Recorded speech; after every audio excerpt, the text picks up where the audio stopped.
Okay, press the button. It's live. And it says it's go. Welcome everyone to episode 28 of the Xbox Live Party Podcast. My name is Ash, and I am joined today by all of these awesome people. We have got Fabio, we have got Slayer Exclusive Gaming, we've got the Jinner Gaming, we've got False Alucard, we've got KY Bob back this week, and we've got a very special guest in Animated Evil. Welcome. How's it going? I'm very good. I don't know about the special bit, but still, I guessed all the same. Yeah, thanks for the invite. Excited to be here. My first time. Yeah, really happy Great- to have great you to on. see Happy to have all. you. And you never forget your first time. This is very true. That's very true. That's why they In never fact, come it's- back. Let's ask Fork Gaming. Let's ask Fork to see what he remembers from this podcast. No, let's just be truthful, right? The only person we've asked back for a second time didn't actually come back on. With Sensei, he had technical difficulties and couldn't come on. So I think he was just letting us down. Bless him. He was letting us. it He was just third letting us time. down gently, so he doesn't come back. So Now I'm a little scared. That's, right, the that's question not true, is why? because False Alucard, Slayer, and myself were asked to come back. Yeah, but you were asked on a permanent basis. Whereas Yeah, but we were still asked to come All back. right, I'll let you off. I'll let you off. That's true. Like, wait a second. Do you still think you are just a guest here? Really? At this point, Now, That's a why guest there's every other week. So many episodes. he's the most special guest of all time because he's always on. now, the only thing you've got to worry about is, like, do you worship Final Fantasy VII on a pedestal? If you do, man. you may struggle with this podcast. Ash, But other than Ash, that, we all get on great. Ash. So, Ash. shh, Time to Fabio. move on. Yeah, we'll leave it there. We'll leave that there. Okay? So we'll jump straight in with what we've been playing this week before we jump into our sort of. We're doing like one big topic this week. Obviously, Gamescom 2021 just happened the weekend and the last couple of days. So we'll jump into all the sort of shows that have been going on, give our thoughts on that. But we'll jump in with the what we've been playing. So Alucard, what have you been playing this week? Oh man, I've been jumping back and forth. I've been doing that a lot lately. Back to Ascent, back to Call of Duty, and then I jump around and I'll go back to like Hades. I don't know why I can't stick to one game. I don't know if that's a Game Pass thing. I don't know if everybody does that if you have Game Pass, but and then I was playing Psychonauts, of course. You know, that game is so good.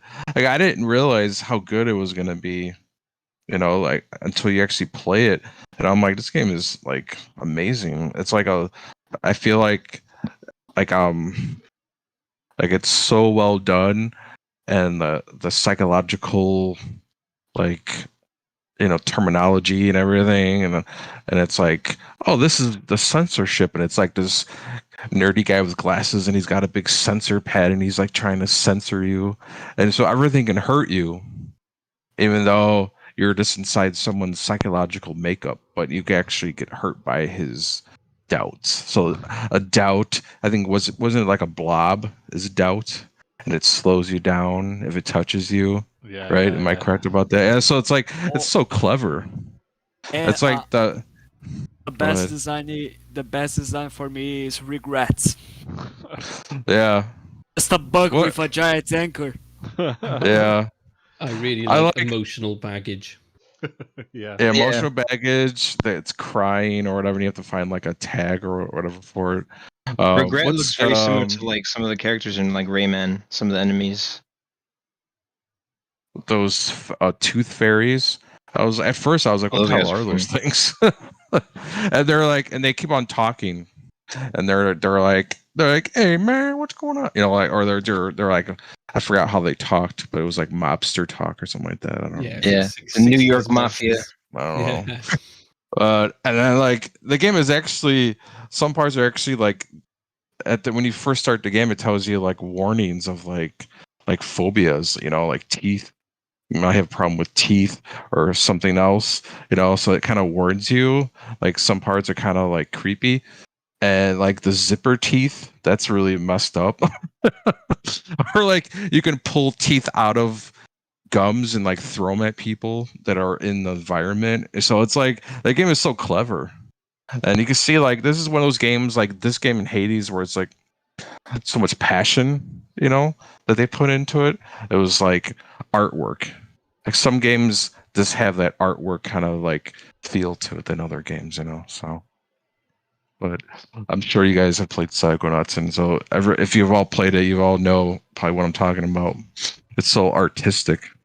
Yeah. And just like they spent so much time just making it like fun, So it's just pure fun. So yeah, that's it for me. Like they've been working on this game for a long time. Like it was first announced at Game Awards of 2015. So yeah, Wow. really a long time. They had the time and they done their homework. Like this is the game where I already told that Smash, but that's the game that gives a lesson to Microsoft to say that it is when Double Fine has an idea, no matter how much money they need, you just give the money to them. Simple as that. We want a Grim Fandango, should I say, 2 now. A but without Grand tank, Fandango. without the tank controls, because Yeah. they were horrible. I think we all want is Brutal Legend 2. I would be up for that as Like, well. yeah. Brutal Legend, Yeah. Full Throttle, Some Quest 3. Great Fandango. Absolutely. Give me a sequel of all of those games. Simple as that. Yeah, I played Brutal Legend for the first time, and I was like, this game's awesome. It's like strategy, but like an action game, like mixed in together. I was like, that's awesome. Like, this game is amazing. Like, the beginning of Brutal Legend, it was so cool when they go to the video store and they find the record, Brutal Legend record, and he's flipping through it. I was like, damn, like, this is great. Like, it's just such a, they're so creative, that studio. And I'm glad that they're, still going to make more games. And they have, Xbox as like their, like financial backer and everything. So that's great. Yeah, it's exciting what They they're going said, to come didn't up it, with. it was... Sorry, go on.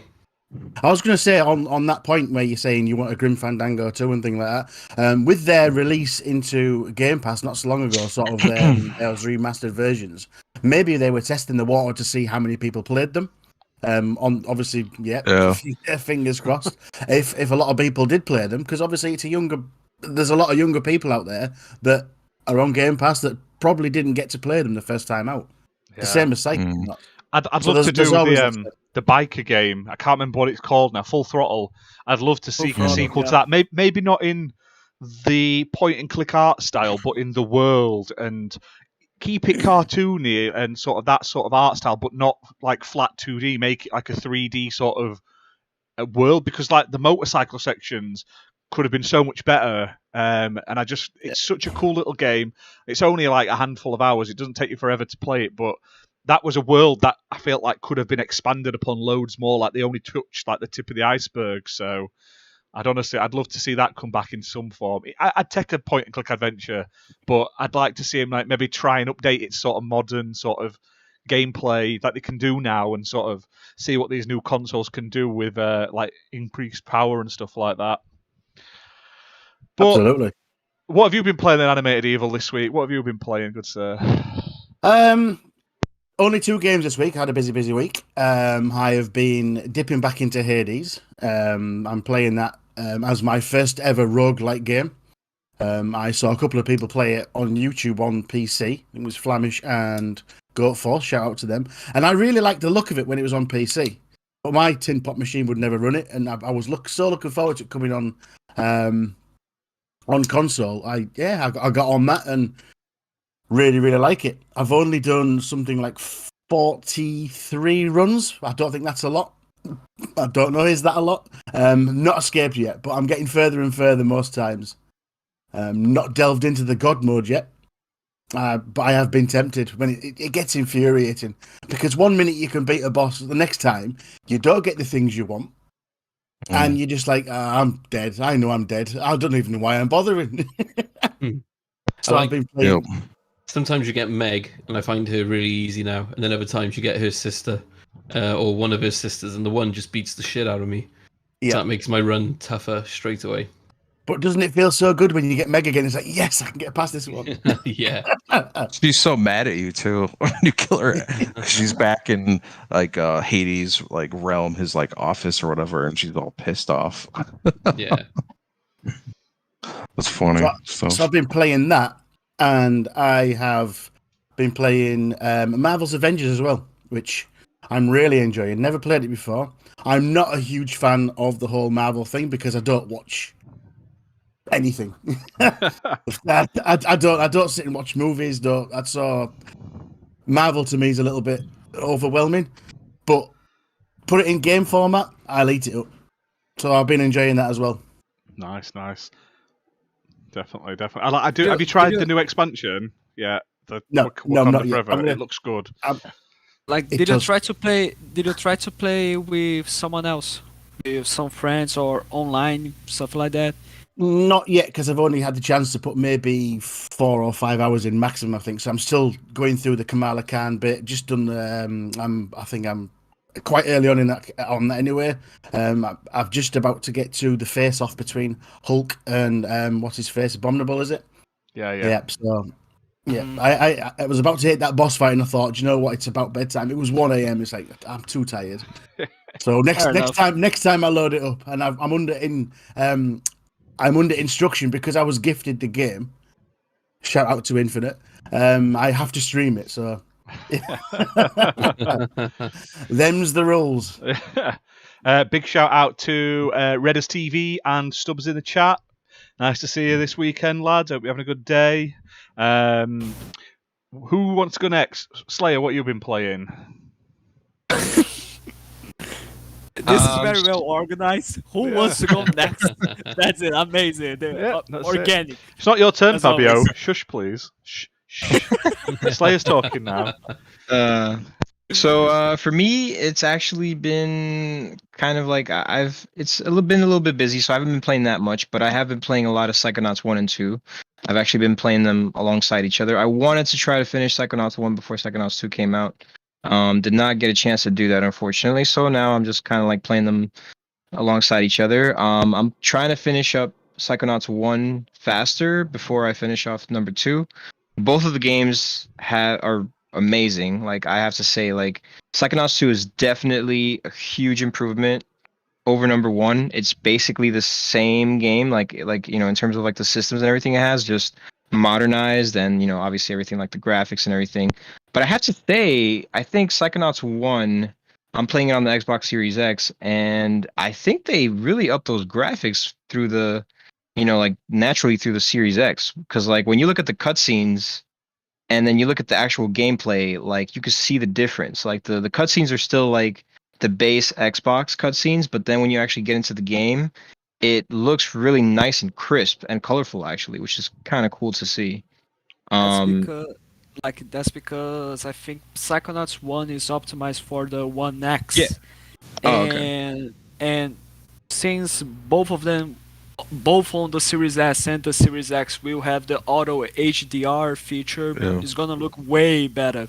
I do have that impression also. It got a sort of like upscale sort of remastered version on the PlayStation as well previously, so they sort of tweaked some of the graphical settings and stuff. I mean, the game is exactly the same. It's just when they brought it onto PlayStation, I think it was PS4, they sort of made it run in HD and stuff like that automatically. So probably adding those upgrades to the Xbox version wasn't probably a big deal for them. They've probably already got it just sat there waiting to be flicked. So, but it does look fantastic. I flicked it on an original Xbox a bit back, and it doesn't look half as nice as the new version does, like the current version on the Series X and S does at the moment.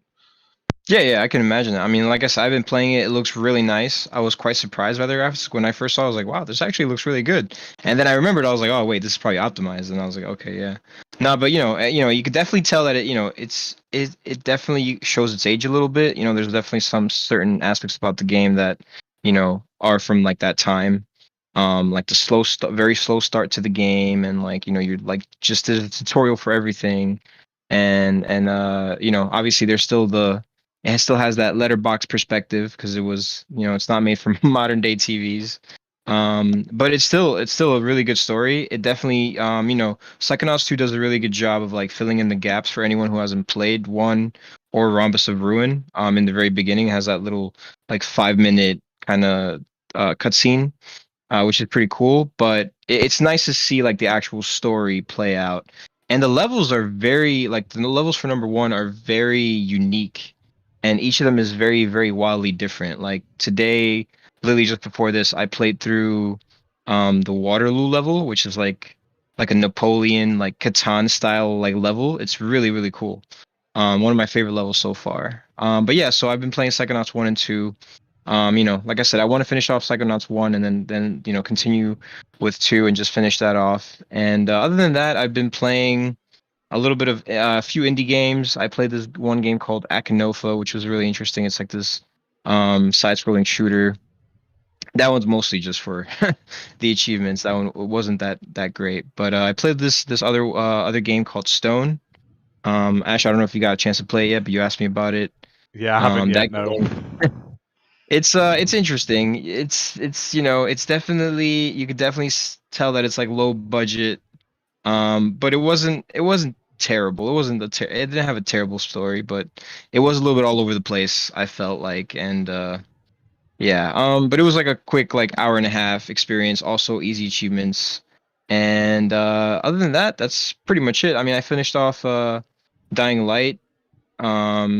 I played like through the other DLCs and stuff like that, and that's about it. Nice. What about you, Fabio? What you've been playing? Well, for me, I wasn't able to play that much. Like this was, it's just because I was so focused on the Psychonauts release that the only games that I've been playing were just Master Chief Collection, multiplayer matches, and it's always so fun and good to go back there and play some matches and suck at it because I'm really bad, but I still have fun. No worries. And Psychonauts 2 because Jesus Christ, like I was really excited for this game, but I wasn't expecting such a banger. Like the game, everything that I won't say everything that Alucard and Slayer and everyone else already said about this game all again, but like it's really, really good. You should definitely pick that up, and I think we should we should make a review for that game, to be honest. But I gotta say, I think that the first game, so far for what I played in the second, the first game still works way better in darker places of the mind. It works and interprets all of those dark things that happens inside our heads in a more deeper and serious way, while this one is way lighter, to be in my opinion. But so far, just amazing. It's the first game, but better and way less dark. Nice. Awesome. And that's about it. Awesome. I have just seen on Twitter that you've won a copy of Bark, Slayer, so congratulations. It's just popped up on my newsfeed. So enjoy. What? Yeah. Nice. Awesome. It's a really good game. So yeah, congratulations. Thank you. I'm gonna check that out. Did you just give it to him? No, Really? he won a retweet competition or something, but it's literally the top thing on my Twitter feed that I've just seen. So, but it's an awesome Wait a game. second. So enjoy it. Wait. Are you really looking at Twitter? All the while we are time. recording All the this? time. Especially when you're talking, Fabio. I flicker my Spotify on, Damn. everything. And son. Yeah. What about you, Bob? What have you been playing This this is week? why no gas return here. Fabio, it's Bob's turn now. Bob's got the conch. Well, I love my my survival / sim games. So of course I have been playing Microsoft Flight Simulator. And my flights take half as long now because I have a fighter jet to fly that goes Mach 2.1. So I turn a 5-hour flight into a 1-hour flight. Hey. Yeah, I can fly across the country in 1 hour. Now, getting the damn thing to slow down and learning how to use the air brake so that you don't go flying into the landing strip, that's a different story. So I usually save before I get to the airport. And it takes me 3 or 4 tries to land the damn thing. So besides that, I've been playing 12 minutes. I have revisited a favorite classic of mine from the PC that looks beautiful on the Series X, Myst. Myst is amazing. It is everything that I remember that it was.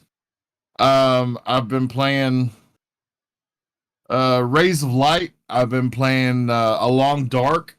I preloaded Psychonauts 2, and I've been so busy since Tuesday that I haven't had a chance to actually start the game up. I got on last night, and I played some Titanfall 2 game night with the Fun Speculation crew. Shout out to Psychonauts and those guys. So other than that, it's been a good week, man. I thought Gamescom was fire. Let's do this. Yeah. What was your thoughts on Rays of the Light? 'Cause I know me and Ash have both played and completed that. I played it. I've just gotten outside the building, and I'm walking around outside the building that you start in. Right. So that's where I stopped with that. Are you on the Oh, Series and X and S version? Yes, I'm on my Series X. Right. We played the Xbox I One have- version, so I need to We upgrade did. it. Yeah, we need to upgrade and go through it again. That's Get those it. sharp as shadows. Oh, and I just saw it in my recently played games on my Xbox. I did the QuakeCom. The announcement that they're redoing Quake. Yeah. Yep. So I went and I bought Quake for I think it was $5 to $10, and I played through the first few levels of Quake, and it's everything that I remembered it was. Yeah. What a time to be alive. It's just like old games everywhere at the moment, isn't it? Yeah. It's like Myst, We're going Quake. backwards. What happened? what year are we in now? Psychonauts. Exactly. I mean, honestly, it's a right weird We time. are all out of ideas, boys. We That's need it. to go back to those classics. Simple as that. Oh, Hey, Halo's coming out after 20 years. That'll give us some freshness. yeah. After something new. 20 years of no games, right? Yeah, and I got something to say on that. Everybody's like, oh man, no co-op for 3 months. And I'm like, okay, well, if you remember 20 years ago, we didn't co-op over live. We did couch co-op split screen. And I don't know of anybody who still does that. So I'm okay with being forced into solidarity for the campaign for the first few months. Because you ain't got any Because friends. it is. That's why. Yeah, oh yeah, I've got no friends. No friends at all. Not physical friends. We're going back to this discussion. Ash No, we're not. We're not going really back to angry the- with 343. I just think they've had enough time. But to be fair, right, my anger has dissipated after that developer sort of came out and explained it. But then my argument is, why change the formula to an open world that you can't make multiplayer? Why not just make a Halo campaign and a shit hot multiplayer instead of making this like we have to make everything service games? I've got Assassin's Creed. I don't need a 6,000-hour Halo where I'm running around doing little side quests for fucking grunts and shit. There's no need for it. But I fingers disagree. crossed. Fingers crossed the game is good. The multiplayer looks on fire. Hopefully we get shown something about the campaign at some point soon. But we will talk about Halo. There has been announcements about Halo this week, so we will cover them shortly when we jump into it. I'll not jump ahead. Gina, what have you been playing this week?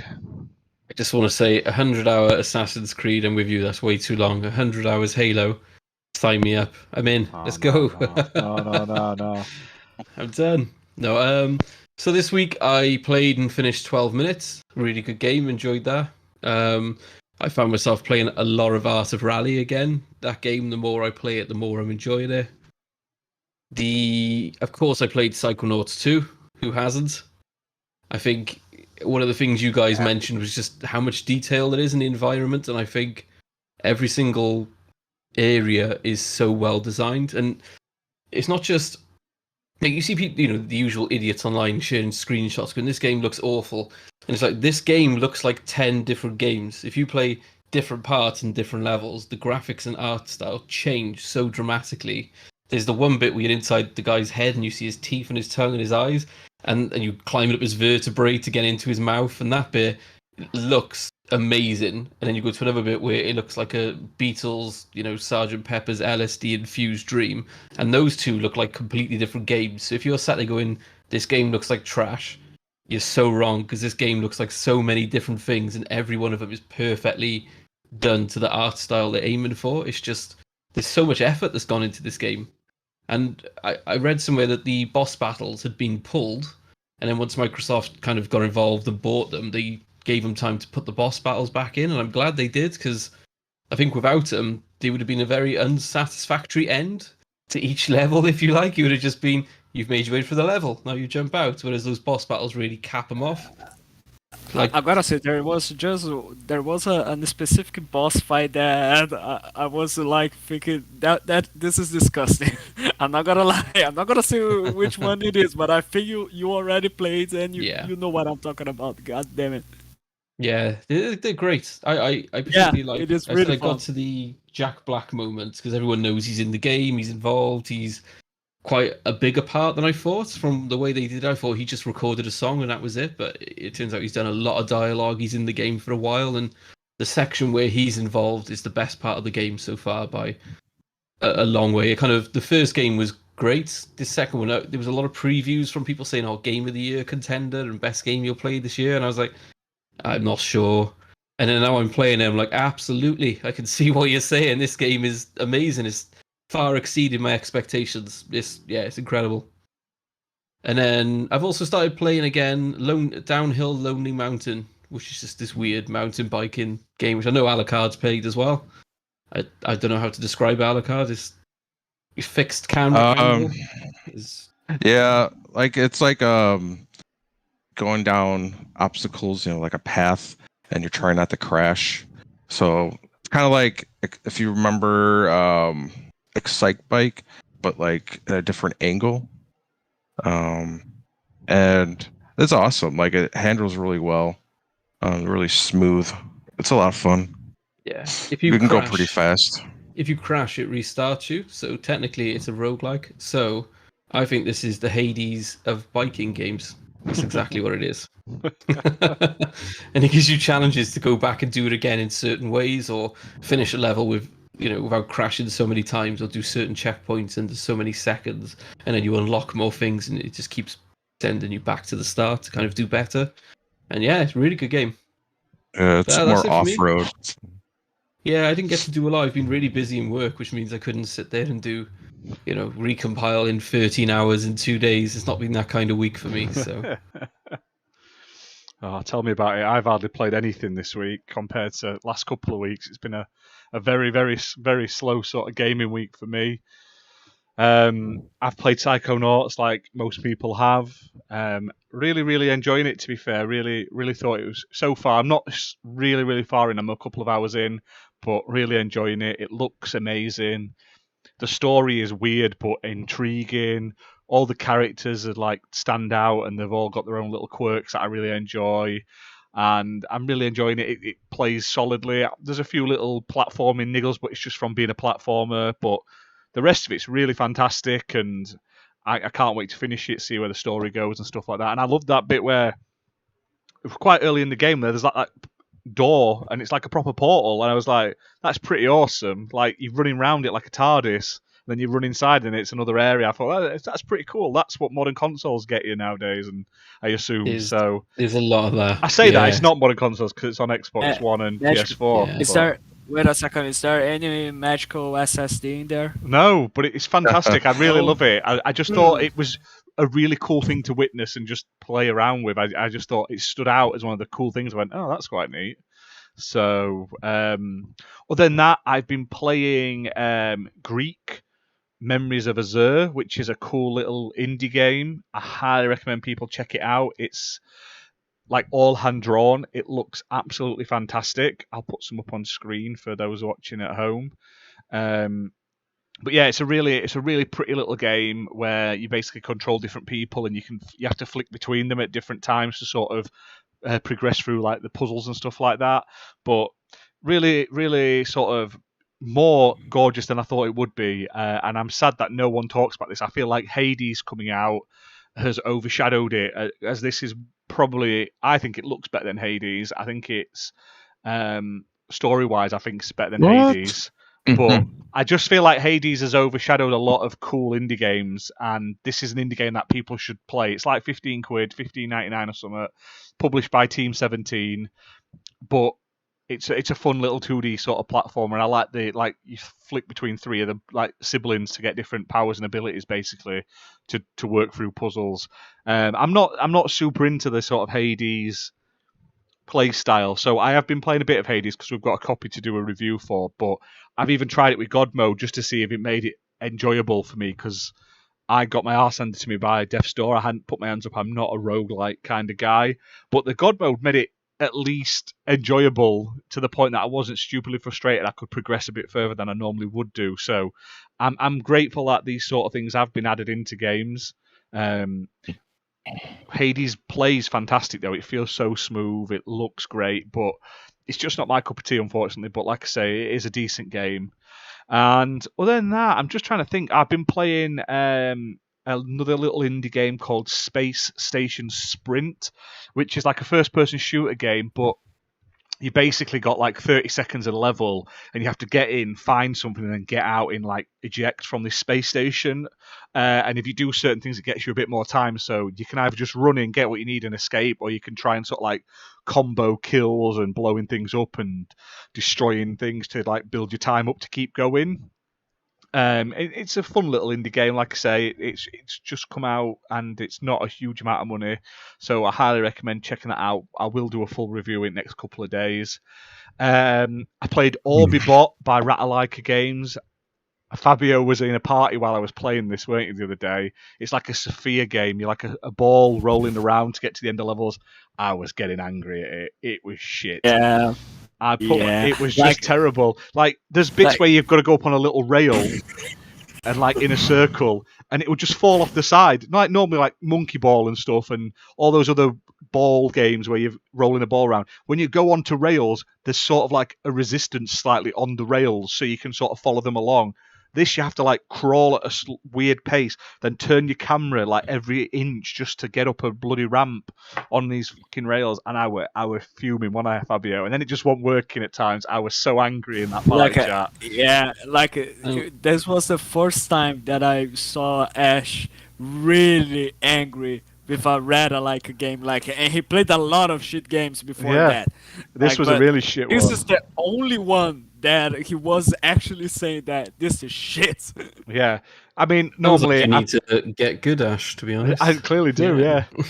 I literally did enough to get the achievements, and then I stopped playing because it wasn't enjoyable. It looked nice. They've done a really good job making it look and like a nice looking game, but like you would push forward on your thumbstick to move, and then suddenly it would start rolling. Then suddenly, randomly, you would just go really fast off in one direction and fall off the side. But you press the exact same thing, and it wouldn't do that the next time. And I was like, something's wrong here. Right now, Ash is just thinking, how am I able to do a review for this game by saying that it's shit, but without making me lose any chance of gaining another review code? No. Shit games get called out for being shit. Make a better game. If you can't make a game that works, like I did a review for the Paw Patrol game with my kids, and I ripped that to shit because it's buggy, it's broken and stuff.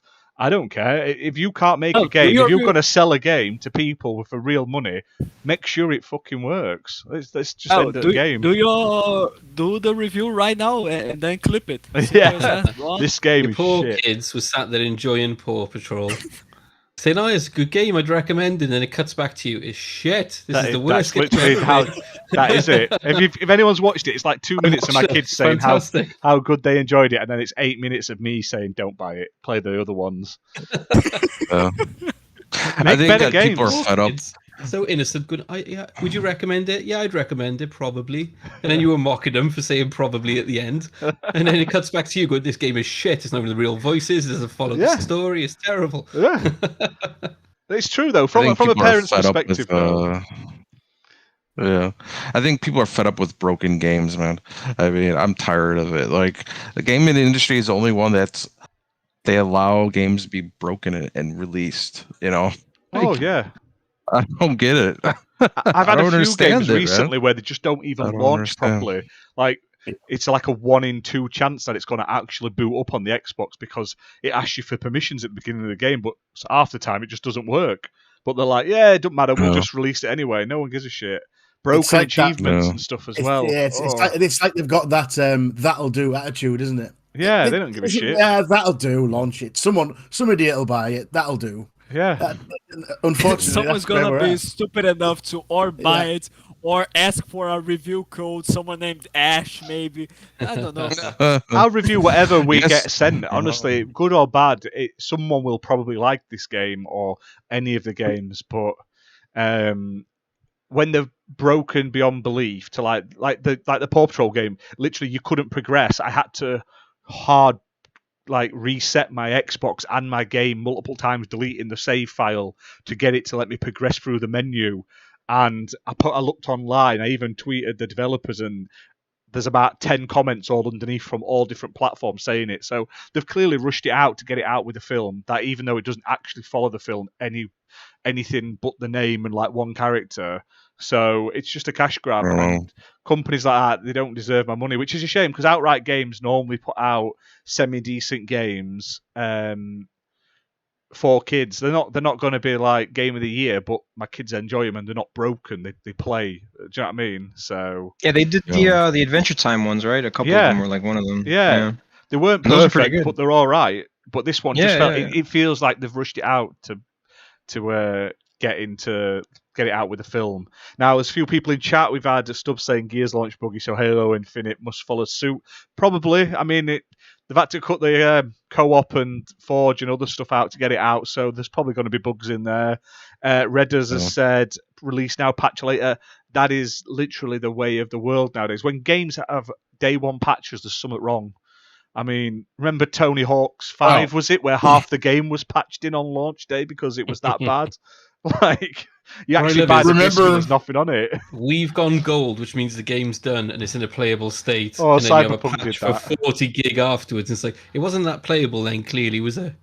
Oh. Like, fuck me. Remember I Gears don't know. 5? Gears 5 was Yeah. perfect for everybody that reviewed it early, and the day one patch is what broke it. Yeah. Really? Wow. Yeah. It's Do a you- weird time see, we live in. Yeah. Do I any of you played. think? Well, That's weird. I played Gears 5 by myself, so I heard it was only broken if you played co-op.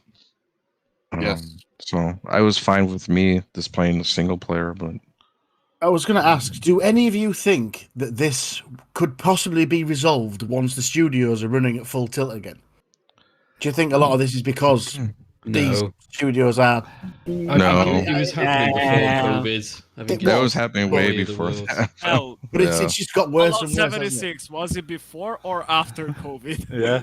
Well before. I think they're using it. Fallout I mean, 76 was the worst. it must have some impact, but these companies are big enough they could be hiring external people to help to fill up that shortfall of being able to do it in person. And two, they're using it as an excuse. They can be like, oh yeah, we'll just patch it later. It's a bit of stress off us. It sucks, but it's not going to change, unfortunately. But it depends. It depends on how they do it. If it is convincing or not. Because, like, for me at least, I do understand the case with 343. But for some others, I think it's just bullshit, to be honest. Yeah, definitely. Well, I know that I've heard developers say that like sometimes like there's bugs and things that are wrong that they don't know until it's out in the wild, you know? Like sometimes it just kind of comes up, you know? So it's like it's not always their fault, but when you have a game that's like so bad that, you know, like Anthem, you know, I heard that game was so bad, like the loading screens and like you're waiting to get in the game. It took like an hour, like all this crashing consoles, and like it's like I don't know if that it probably was their fault, you know, like if you have tons of problems where you can't even play the game, obviously they knew about it, you know. Another one was Cyberpunk, you know, like oh my god. Well, Like that was Cyberpunk intentionally didn't show any Xbox One or PS4 footage And then when they allowed people to review it early or preview, they gave them the footage they had to show. They wouldn't let them record any of their own footage.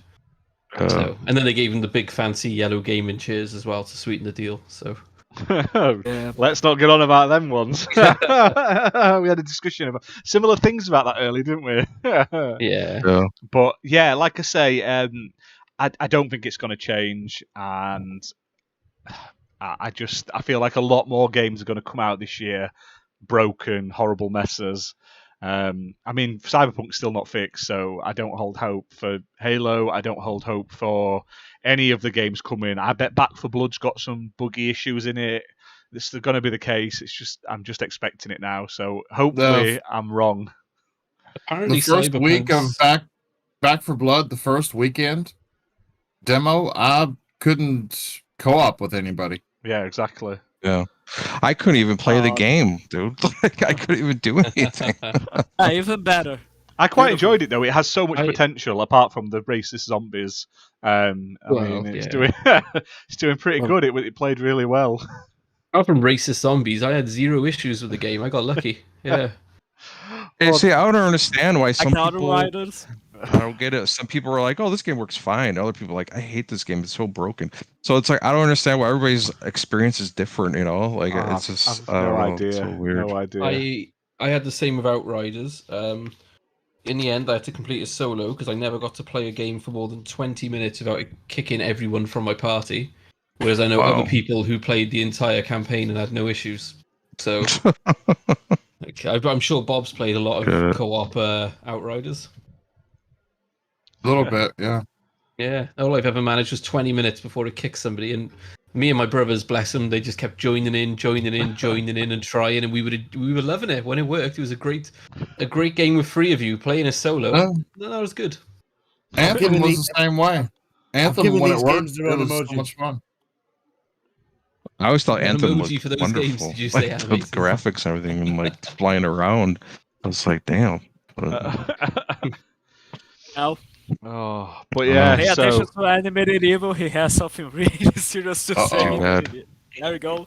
Here's the message. It's That sums up. It's the emoji for those games. It's the emoji look. There we go. Exactly. I'll leave that there while we're talking. Let's talk about Gamescom. Show yeah, the thing. quickly before we go, one other game I did play that I want to shout out. I played Ambition: A Minuet in Power, which is like a weird sort of visual novel placed in like the French Revolution, and I've been quite critical of some visual novels on the channel. If you watch some of our videos, they didn't go down well with certain fans of those visual novels. This one is fantastic. It's probably the best visual novel I've played this year, if not ever.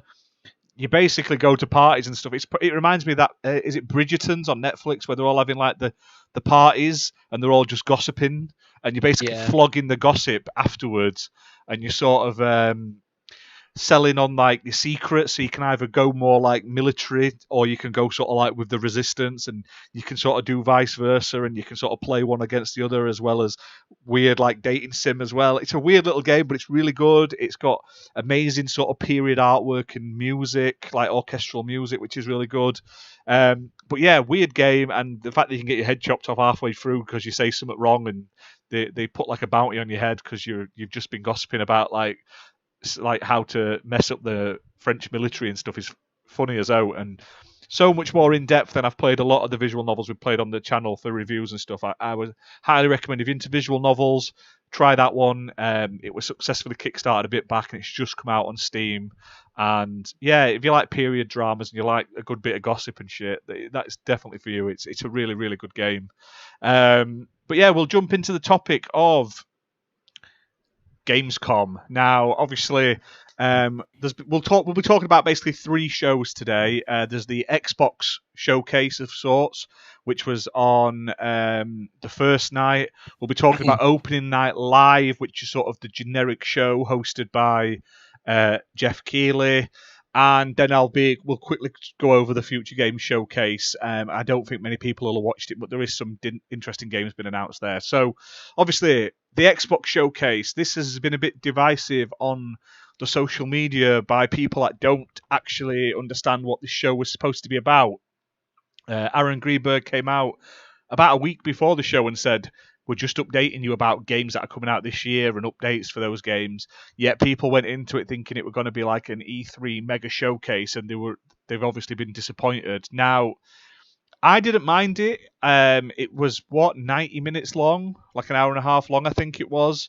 It wasn't the worst, but it also wasn't the best. Yeah, like I say, it was a bit. Some of the sections felt a bit flat and forced. I'll probably let some other people talk about that, and some of it was a bit drawn out. But other than that, I didn't mind the format. I liked how they led into the games and stuff like that. But yeah, it was a bit. It's been very divisive online. So yeah, let's jump in. So I'll start going down, and we'll read sort of the major announcements that were announced at the show. So Xbox Cloud Gaming is coming to consoles at the end of the year for Ultimate members. So I found that was the biggest announcement of the show. The fact that you'll be able to just quickly press play on your Game Pass games and don't have to install them. I think it'll be great for like when we're trying to play games and like, well, like, what do you want to play? And someone's like, let's play that. And it's like, oh, sorry, I haven't got that installed. Or, oh, Fabio's not got that one installed. Or that's not got that installed. And Fabio, like it. I mean, it's you and me that don't normally have the right game installed, though, isn't it? So Alucard never has Halo installed, so what are you talking about? Yeah, he's never online to play anymore. He just don't want to join us anymore. It's great for people with Gen 8 consoles as well. Yeah, the Xbox One Fat. They can play Fight Sim for xCloud on their console. It'll only be 1080p. They said they're capping it to 1080p. But no, it's amazing. Like if you haven't been able to get hold of a Series X yet, and there's games you're missing out on, just you know, as long as you don't mind a little bit of input latency, you're going to be able to play through xCloud. I was really when they announced that this xCloud thing on Gamescom, I even talked to Ash by saying that I really think that Microsoft just like they killed the necessity to buy a next-gen console to play next-gen games. If you are going to buy a next-gen console, you will buy it because you like the console, you prefer to play on the console, and you want to experience the features of that console. But not to play the games anymore, because now with xCloud, you will be even able to play those games on your Xbox One. Like, people will be able to play, hopefully, people will be able to play the new Hellblade on their Xbox One. Like, I think that this is fucking amazing, and especially for countries like Brazil, where everything is so expensive, there's no need for us to worry that much into finding the console that is always out of stock and worrying that we will have to spend like because like $500 on a console is 4,000 to 5,000 Brazilian reais here. This is a lot of money for us, so we don't have to worry about that anymore. Just have your previous console, Game Pass, good to go. Find it really amazing, really mind-blowing, to be honest. The only issue is it's in 1080, isn't it? I mean, you don't get that 4K goodness, so the resolution's a little bit less, but is it a fair trade-off if you can't get hold of an Xbox? Of course it is. Oh, yeah. Exactly. Like, if you've got a Series S, that's where you're getting on most games anyway. Yep. I mean, if you talk to people, they don't even know what 4K is. They're like, 4K, what's that? Like, people in my family, they're like, we don't even know what that is. So it's like, the UK, they don't care. Ash will agree with me here. We seemed a lot more switch on in terms of buying 4K TVs and 4K content and stuff. It's really big here. Like a lot of people who own games have 4K TVs, even with their last gen consoles, which probably don't even output games in 4K. Like 4K TVs are so cheap here in the UK compared to, you know, normally in America, you know, you find products cheaper. It seems to be whenever I watch like American podcasts, they're saying, "Oh, not many people have 4K TVs," and it surprises me because you guys are normally far ahead in terms of adapting things than the UK. But when it comes to TVs, we seem to be much further ahead in terms of grabbing 4K TVs and stuff. Like I've had 2 or 3 already, and my most recent one's broke, and I'm on the hunt for another. So, I mean, you can get them from Asda, which is like the English Walmart, and they're like £400. They're not even expensive for HD like 4K tellies. Do you know And what I the mean? smart ones as well. Yeah, with I mean, all the apps installed. they don't have all like they're not always the 120 ones, but and they don't all have HDR for gaming. But like I say, if you just want the 4K resolution and you want the HD stuff and you want the smart TV, 400 quid you can jump in the UK. So it's not a bad price at all. Like I say, I mean, I've picked. I need to pick up a second one for upstairs at some point. But Like, go on, Ash, please. no, that was it. Like I say, I'm just gonna need one. So for the other telly. So It's just because I was going to say that I do understand that parts that Animated Evil just said about the resolution that you will be playing at 1080p. Okay, I play at 1080p and 1440p because I own a Series S and I loved the console. So Like do I I, think yeah. it's So really do I. amazing. It's really impressive, don't you think? But like, Yeah. here's the thing. Like, if you want the premium stuff, you are going to buy the console. You are not going to be only using the cloud. So Mhm.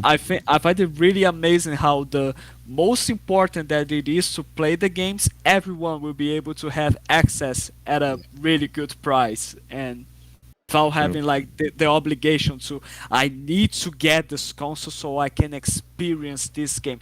If you want to experience and not just the game, but all the features that comes up with the next gen, you will have to buy the console. But just the game itself, there's not an issue anymore.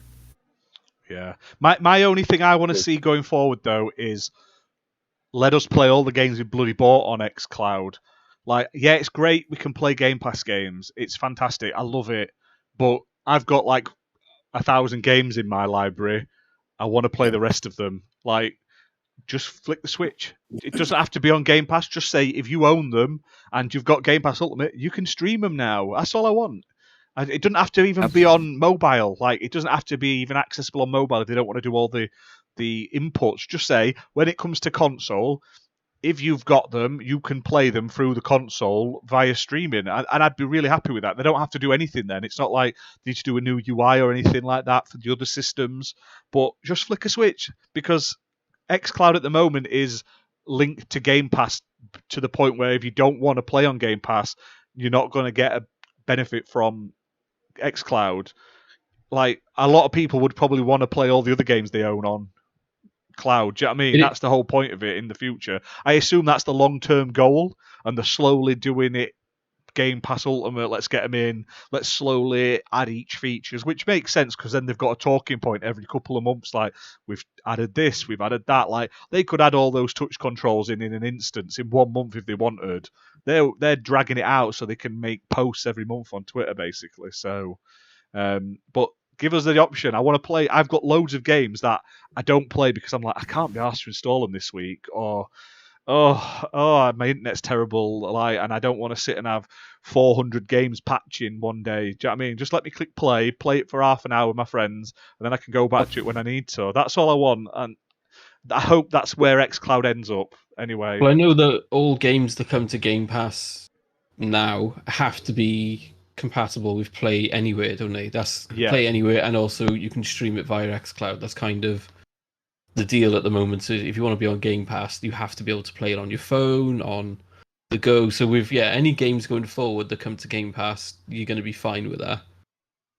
But there's yeah,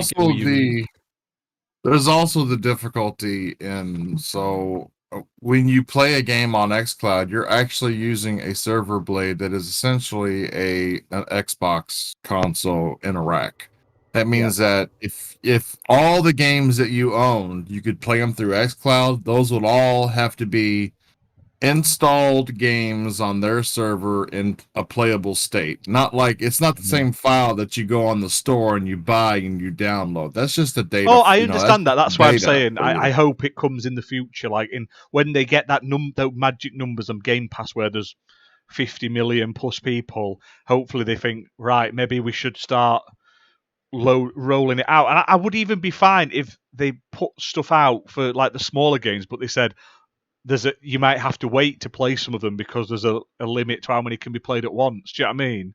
I'm not even complaining on that. I understand that they can't have like 1,000 consoles free for every single game because no one's going to be playing like some of the shit I've got on my hard drive. No one's going to want to be playing Orbibot on cloud. Do you know what I mean? It's you terrible. did mention some stuff I've never heard of. So yeah, exactly. But if they had like a handful of consoles for aside that could play them or had the option to play them, even if it just said, "Oh, there's a queue, you'll have to wait," I would be all right with that because it's eventually going to get there. Do you know what I mean? I understand the pedantics and the sort of technical limitations. It's just it sucks that it's all limited just to Game Pass stuff at the moment. Do you know what I mean? I just feel like even if it was just the bigger games as well, like some of the bigger games, some of the ones that have got stupidly massive installs and stuff, like Avengers. I uninstalled Avengers. I'd like to go back to it, but I'm like, fuck me, it's like 75 gig or something now, and I'm like, I can't be asked to wait. So I would like to be able to jump into that, play it a little bit, and then not have to have a worry about messing about with it. So we'll see. We'll see how it goes in future. Yeah, I think it's just a matter of time. You know, this is still kind of early on. Yeah. And they're just like testing the waters with this method right now. So I think eventually it'll get to that point. Yeah, Have definitely. you guys ever tested out like your console streaming to your phone? Like how Yeah. good it is? Yeah, It wasn't I that don't know. bad. Forza Horizon 4 I played, and there's a slight delay, but after like a minute or two, you get used to the delay, so it becomes like a motorbike racing game where you turn just before the corner, Yeah. and you adapt for it after a while, so you kind of get used to turning just a split second earlier. You know, because on motorbike games, you have to move the weight of the ride on you side to side, so you start turning before the corner. And yeah, I found it really good. Apart from the controller doesn't vibrate, because I play all my games with controller vibration on. It's really jarring for me to go to xCloud and start playing a game and it's not vibrating. They need to sort that out. Mine That doesn't had work right latency, anymore. Yeah, with Series X though and S, they disabled console streaming. It's coming back soon for Xbox Series X and S. They took it out for some reason, and Yeah, there was a major audio bug. so they've been testing it in the beta rings. It is coming back soon. I don't know when exactly, but it is coming very soon. It'll probably come when the cloud gaming comes, for everything, and because that'll be part of it basically. So. But there was lots of other announcements. We got some gameplay of Dying Light 2, lots of running around, jumping, sort of flying, kicking, like Mad Max sort of looking people all over the place. Looked quite nice. I didn't see many zombies, but it looked like a decent enough game. It did sound like humans are going to be more of an issue than zombies now, because obviously I think they said it's like 10 years later from the last Dying Light game, so I worry they're going to go later series Walking Dead, where it was just faction after faction after faction, and occasionally zombies wandered in. Here's the thing, when you are dealing with a zombie apocalypse, the lore of it says that the humans are way more dangerous than the zombies themselves. Okay. Yeah. But let's just hope that they don't put the focus on it just on the humans and put the real focus on the zombies, to be honest, because there are some shows or even a game or stuff like that, I'm not gonna say any names, but that decided to give more focus on the humans than on the infection and the zombie apocalypse itself, and for me at least it didn't work out. I just want to see the zombies, I want to kill the zombies, and that's it. Nothing more, nothing less than that. And I also found the dev commentary on this probably the cringiest of the night. No offense to them, they're obviously not English or American, but it was very weird how they were talking. They were like really laying in thick on some bits. And I was like, this is just cringy. It didn't have a trebuchet. Wait a second. Yeah, there was no trebuchet history program. Yeah, that's the problem. Wait a second. You've been talking to me for a long time, and you are not used to the weird way that people say English, really?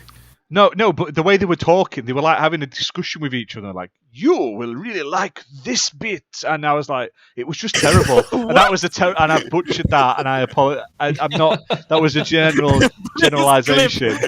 But it was just really bad. And it pulled me out of the actual thing. I would rather I didn't see two blokes sat there, just show me the video. Do you know what I mean?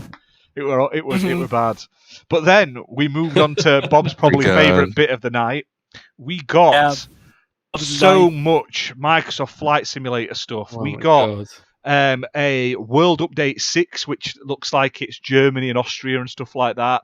We got a update about they're doing like spotlights on planes with each of these world updates, with the first one being a Junkers JU-52, which was a cool looking plane. It's all been scanned inside and outside. It's very, very accurate. There's only one immaculate actual plane still in existence.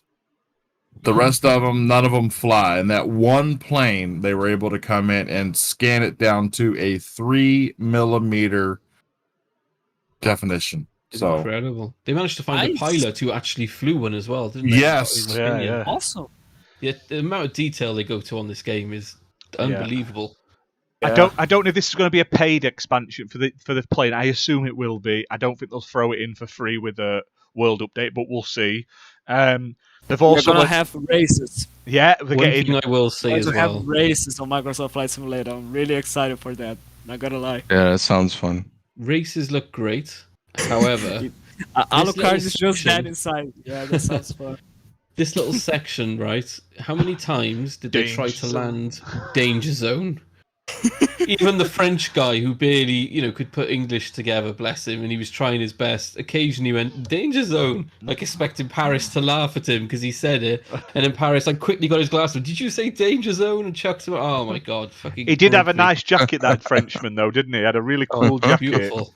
Yeah. But Sadly, we'll still have nothing from that free DLC from Top Guns. well, because they haven't announced a proper final release date, I don't think, because the film No. keeps getting delayed because of COVID. But it'll probably drop the same day as the film, I would assume. But yeah, they've announced Reno Air Races is coming. Now, when they said Air Races, I 100% went to Planes, the movie, and was expecting around the world racing, like point to point, country to country.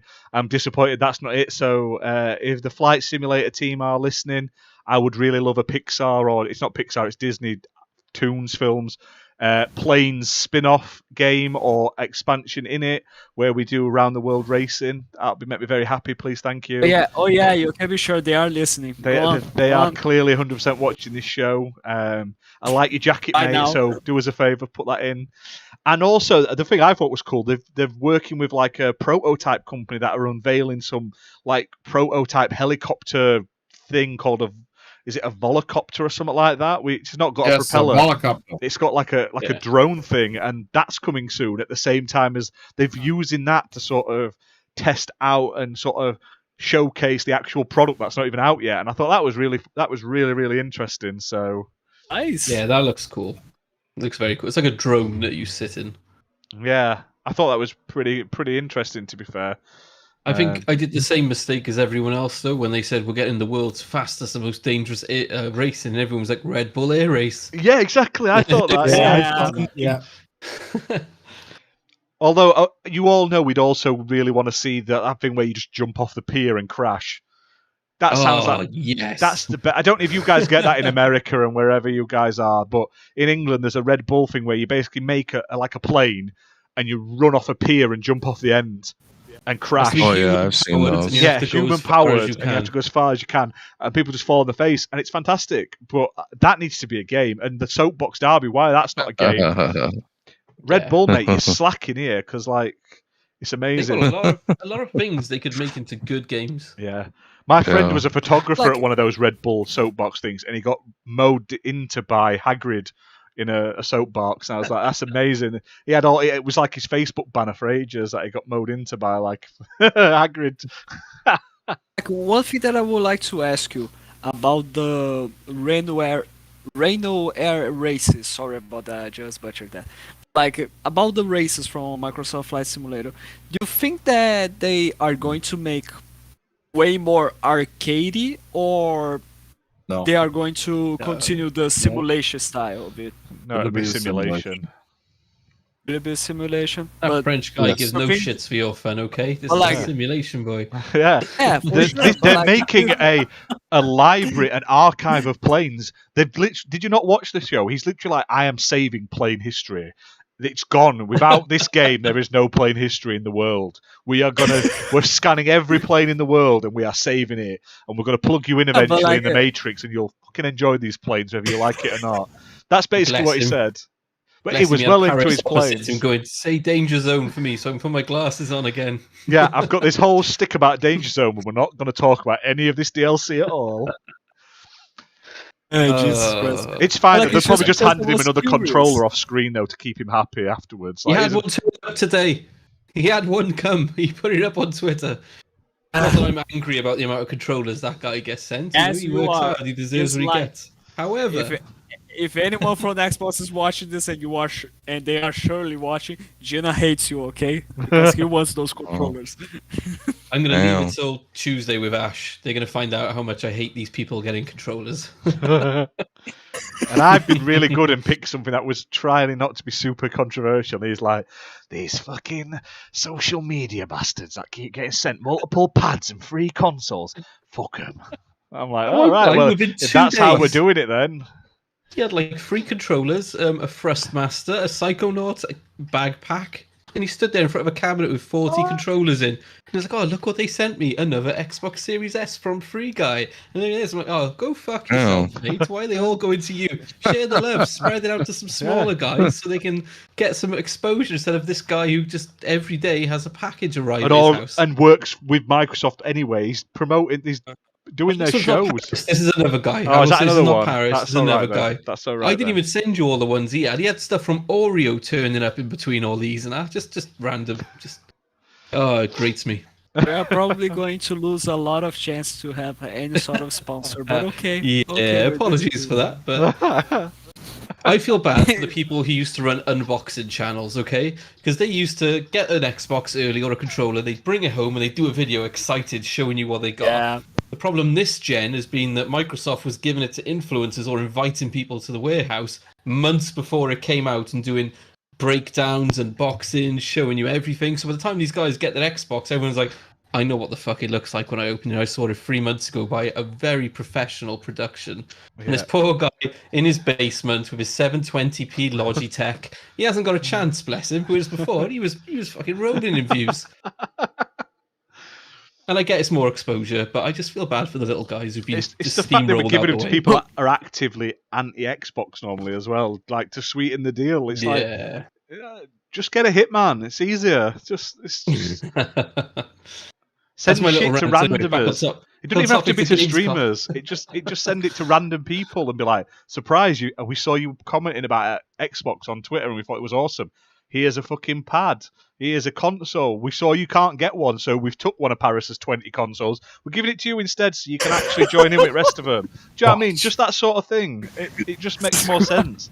That one real fan. Okay. Stop the rants. Stop the rants. Stop the rants. Go back to the topic. Can you imagine the video we would get if Wandering Dutch or Sensei or someone that level, like 1,000 followers, got something early before everyone else? They would be the happiest person in the world. They'd make so much content and they'd suddenly be exposed and they'd get so many followers and views and it'd kind of kickstart their career. But instead, it seems to be like an old boys club, whereas you have 30 of our controllers. Here's your 31st. I hope you like it. I know you're never going to use it. Just stick it on your shelf. If you want to find out more about this, join in the like video gaming 101 video live on Tuesday on Ginna's channel, where we're going to be doing if you're from the UK, we've got a thing called Room 101, and it's basically that, but about video game shit stuff. So yeah, join us. It's going to be ace. Me, Ginna, and Redders TV on Tuesday. Nice. So that'll be fun. Are you really using this space to announce your new show? Really? Yep. Yeah. There's no Fabio, it's a bonus, so... I'm only playing with you. Now, we'll move on to the next thing announced. Stubbs has said, damn lol, Paris is awesome. I love Paris. This isn't Paris's fault. No. He's not asking for the stuff to get sent to him, and neither's the other guys who you'll see on Tuesday. They don't ask for the shit to be sent to them. It gets sent to them. If I was the same, if it was getting sent to me, I'd give half of it away. However... I'd still be making the videos. I'm a shill. I'd be doing the same. And also, he boy, if I pronounce that right, has just joined the chat. I hope you're doing okay. I know last week you had some bad news in chat. I hope it's been a good week for you. There you go. Yeah, I've seen your message. we go. We've put you in, so not a worry. You are in the giveaway. Anyone who is listening who hasn't seen, we have got a copy of Tank Mechanic Simulator and a copy of Mad Streets for Xbox to give away. All you've got to do is be a subscribe to the YouTube channel and put a comment in the chat. So I think pretty much everyone who's watching live now has pretty much commented. So big shout out to all you awesome people in the commenting section. You guys make these episodes so much more fun, especially like last week's episode was absolutely on fire. We had such a good laugh. Moving on to the next bit of news, they announced a whole host of Humble Bundle games, or Humble games, should I say, are coming to Xbox Game Pass day one. So there was a whole host of them. I can't remember all the names of them, but they all looked really fun and interesting, and I definitely would jump on all of them day one when they came out, especially if they're all on Game Pass. So, did any of you watch that? Did any of you stand out to you? Game Pass? They'd all come into Game Pass. The rocket one looked very good. Yeah, where you make your own little homemade rocket. Yeah, and the Midnight something is called. It's the fighting one that looks like it mixes Sifu, and just got Absolver Downfall with, you know, a bit of Road Rash with machine guns and drive-bys and Fast and Furious. It just mixes everything into one type of game. That game looked fantastic. That really stood out on the XCOM show for me. Yeah, I agree. I thought they both looked good. I'm trying to think what the name was, the one that really stood out to me, but it's slipped my mind now, so I apologise. But they all look absolutely amazing, and honestly, it's such a time for indies at the moment. Yeah, like I just loved this one called Bushido. Yeah, I find it really ace. I really think it's amazing. And another one that I really enjoyed was Midnight Fight Express. That's the one. Yeah. I really hope that this game is not buggy or messy, because it really seems to be amazingly fun, to be honest. Jesus Christ.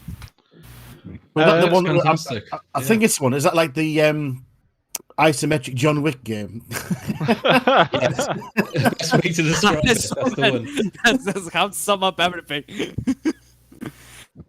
That's gonna be the description at the back of the box. Isometric John Wick. Game. That's it. Done. Animated evil. Yeah. That's the review.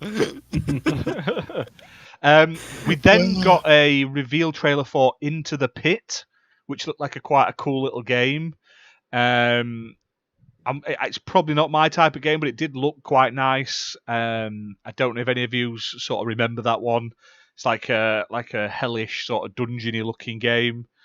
I can't click play to sort of remind me of it because it'll just blast all the sound over the speakers. So, then we moved on to probably the best bit of the night. We got our Trebuchet history lesson.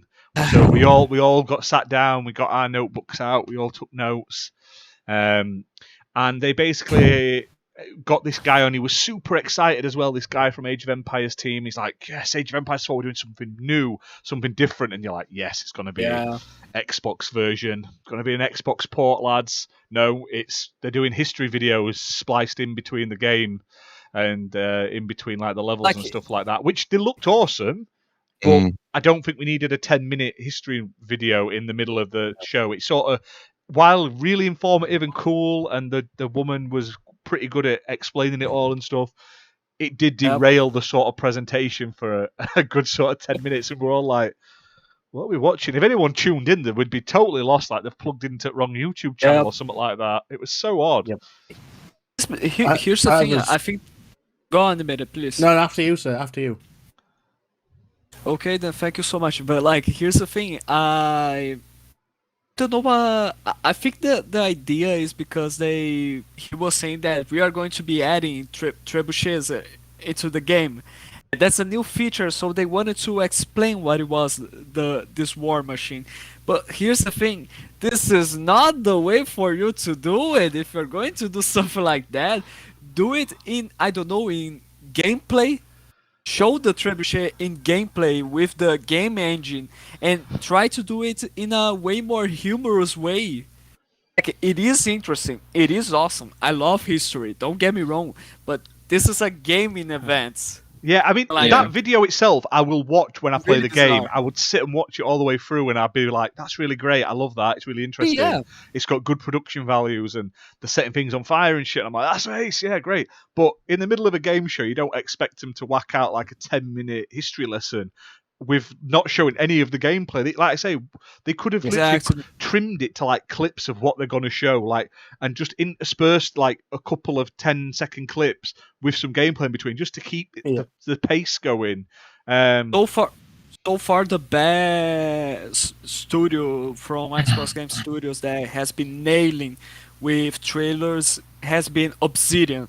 That every new feature or everything that they bring out to Grounded, for example, they do it on game engine, and they do it in a very humorous way, but without losing the focus to show the information that they want to show and share. Hey, so can I speak on this real quick? Oh. So I took I'm a big Age of Empires fan. I've got the first, I mean, that's basically Age of Empires is the only game that I play on my PC. Real-time strategy games only on my PC. And I thoroughly enjoyed the Age of Empires portion of the show, because I felt like, so I don't believe these are cutscenes that you're going to have to, they're not gonna show these between levels or whatnot. I believe this is going to be like a compendium that's going to be in the menu of the game, and it's kind of a way of them showing you the type of studying that they have to do in making the game. So I'm sure they have to learn about all these different items and systems and stuff that they put in the game, and it's just a way of them sharing that research with the player. And it's going to be in there, and I don't believe you ever even have to look at it or watch it if you don't want to. But if you're interested in that sort of thing, and the history and the technical aspects of the equipment that you use in the game, well, then it's there for you. And I thought that was really cool for them to kind of, hey, you know, this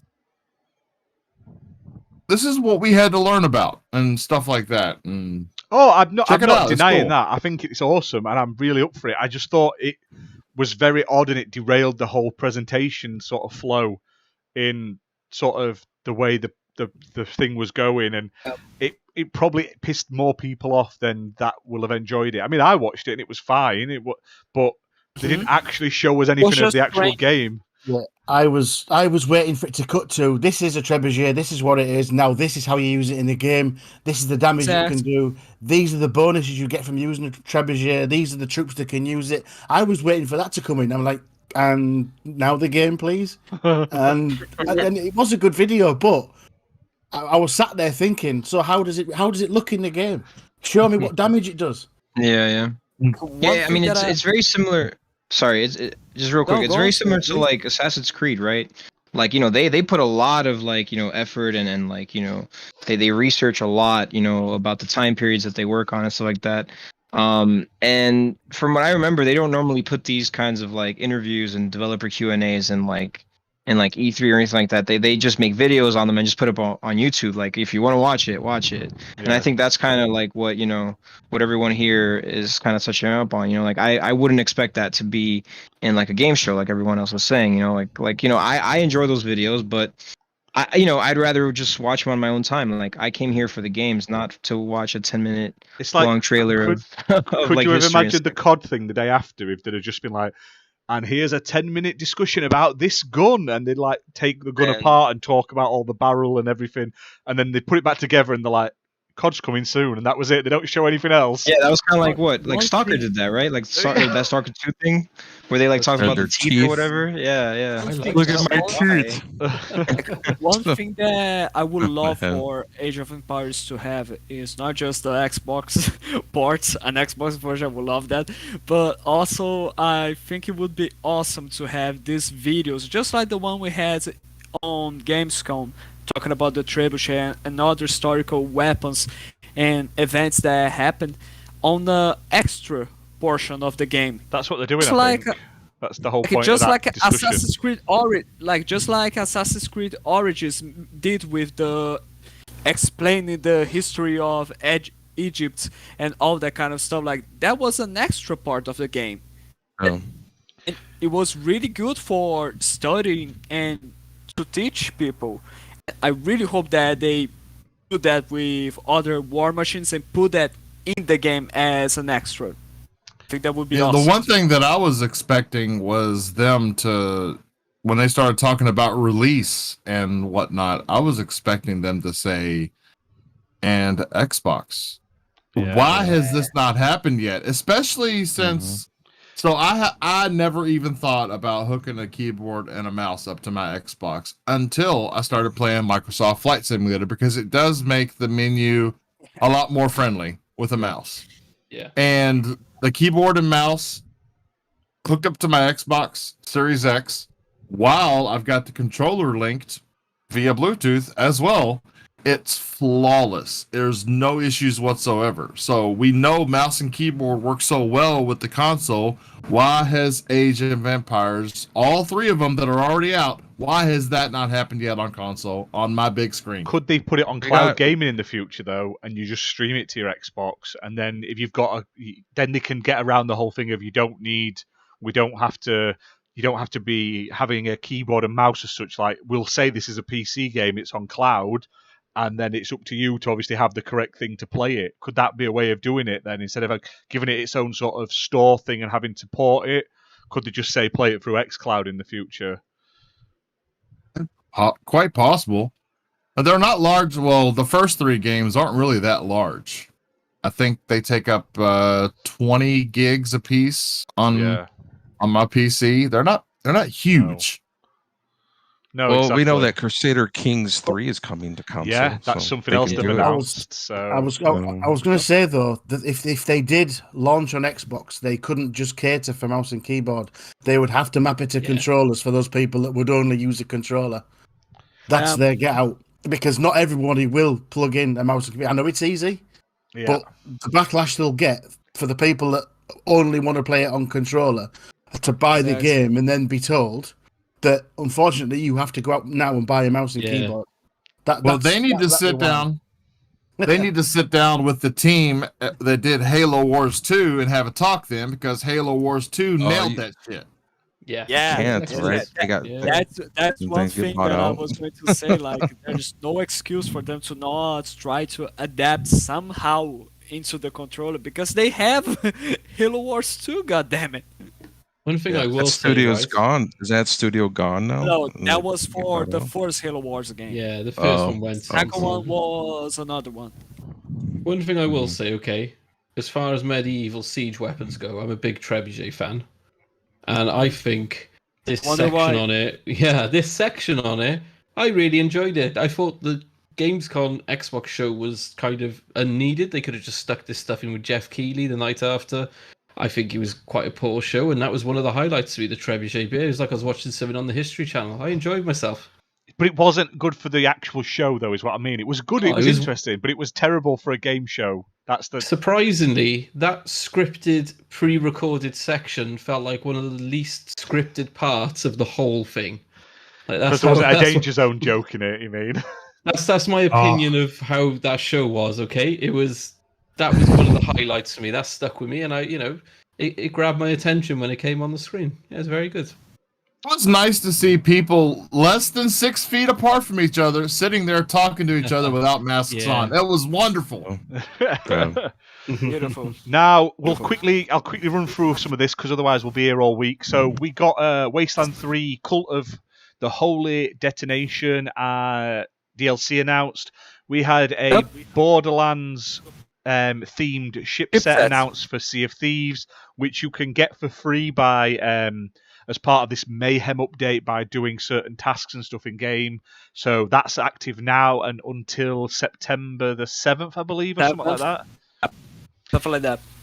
They announced Stray Blade, which is a RPG sort of game with a little furry bloke helping you, which looked quite nice, but nothing amazing. And like I say, it was next gen only, but it didn't look next gen only. But to each to its own, that could be its art style. Crusader Kings, we've obviously covered, and it was.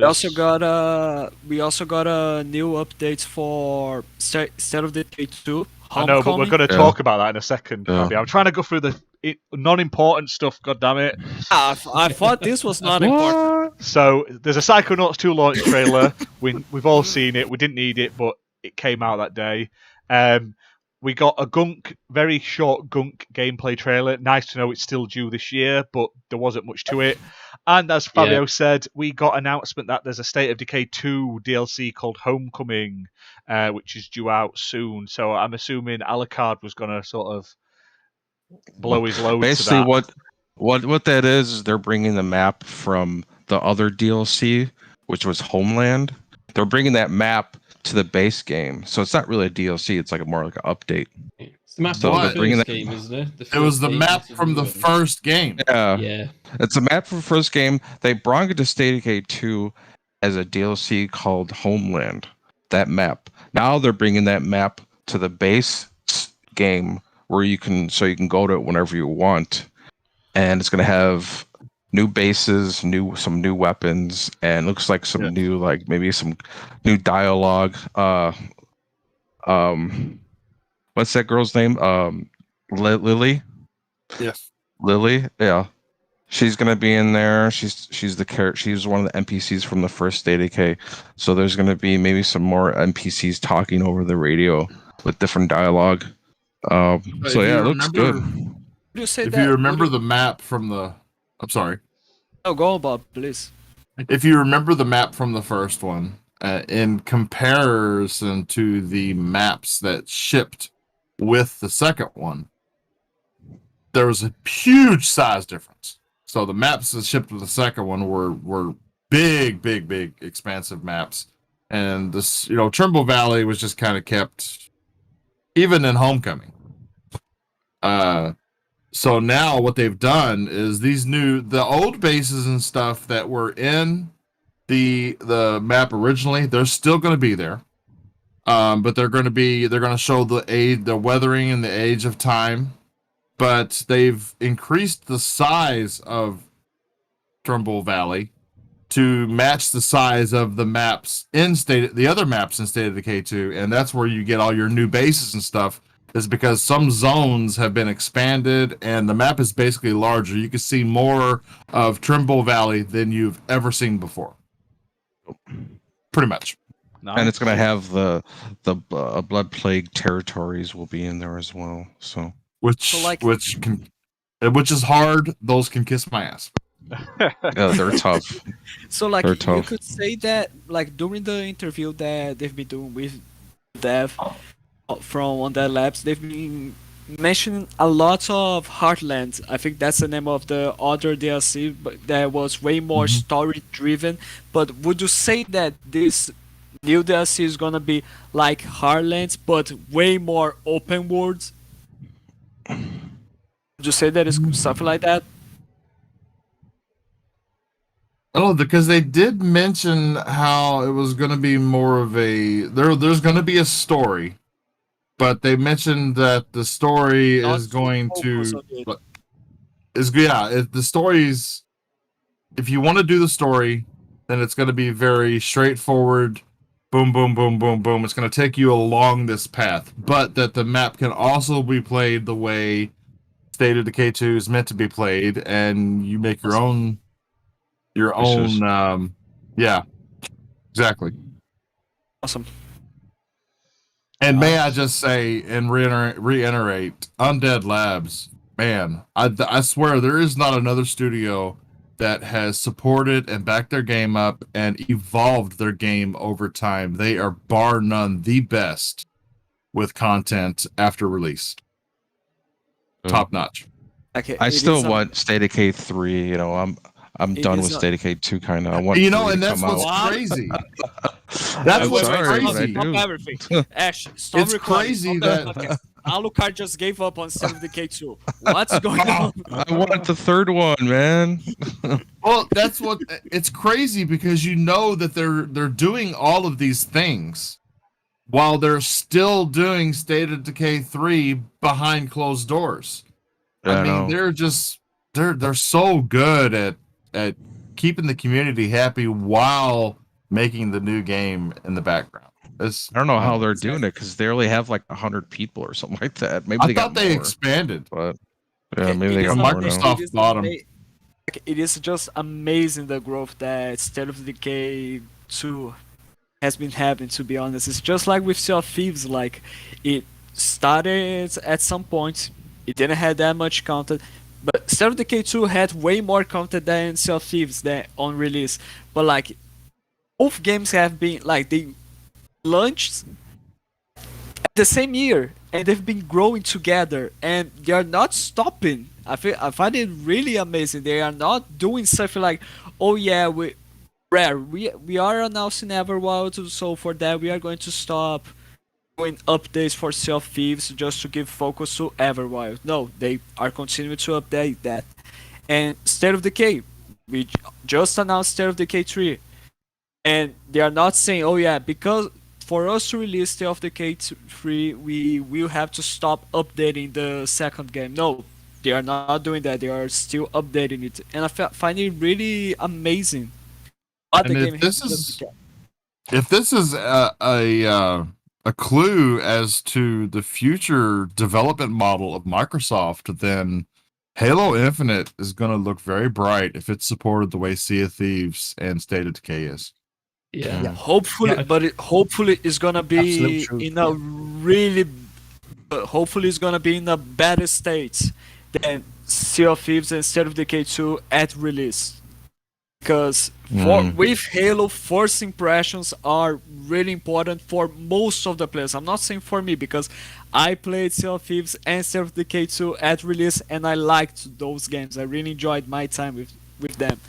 But with Halo, I think that the best that game will receive if it is not going to cause a good impression will be really bad to the game itself, to be honest. But hopefully FIFA 3 is going to manage to do things way better. We'll see what happens. Simple as that. Yeah, Ashes. we have to wait till launch day when everybody tries to load it up at the same time, and it just says nope. Yeah. Oh that's yeah, gonna you be- can be sure. You can be sure, like there is going to be a lot of survey issues when the game gets released. And Ash, your camera is closed. What happened? So is Bob's. yeah, It doesn't on matter anyway Pat's because people reasons, can't I see it don't on the care. screen. So because there's think gameplay Podcast is playing right reasons, now. so yeah. I was gonna say, I think one of the things that Xbox doesn't get enough credit for, they get a lot of shit online. People go, "Oh, because they got Game Pass, they release unbroken games or games with microtransactions and lots of DLC." And it's like, yeah, but they also update and patch their games regularly, and they release a shed load of free content, like you've seen with Sea of Thieves. It's relentless. State of Decay 2 is unrecognizable as the game it launched at in terms of performance and what you get from it. Gears of War is on, is it update 11 or 12 now? Something like that. Yeah. They You just know, they don't give up, and then with PlayStation games, they launch it, and that's what you get. Hey, And then and they release a remaster or a director's cut a couple of years later with the extra stuff, and you pay again for it. And it's It's a- Xbox who gets the shit for releasing unfinished games. It's like, but by the time a year or two Unfinished. later, at no extra That's- cost, you've got so much content, you haven't had to pay extra for it. They've just gone out their way to make it better. It's bizarre. and to reiterate on what Gina is saying, The Last of Us 2 still does not have multiplayer, and yet there's nothing said about it. They put up an advert today recruiting for people who have previous experience in making multiplayer games. I don't know if you saw it. Specialized in monetization on their new standalone multiplayer game. So it looks like not only are they not going to get The Last of Us multiplayer, they're going to make a new game which you're going to have to buy, and it's going to be a standalone game. God. With microtransactions. So they're going to get the very thing they accuse Microsoft of. That you'll have to pay for. Yeah. It's going to be The Last of Us 76, and okay, let's go. It's going to be The Last of Us 2 remastered with multiplayer. They've already announced the remaster, haven't they, for Last of Us 2? Isn't that why they didn't get a...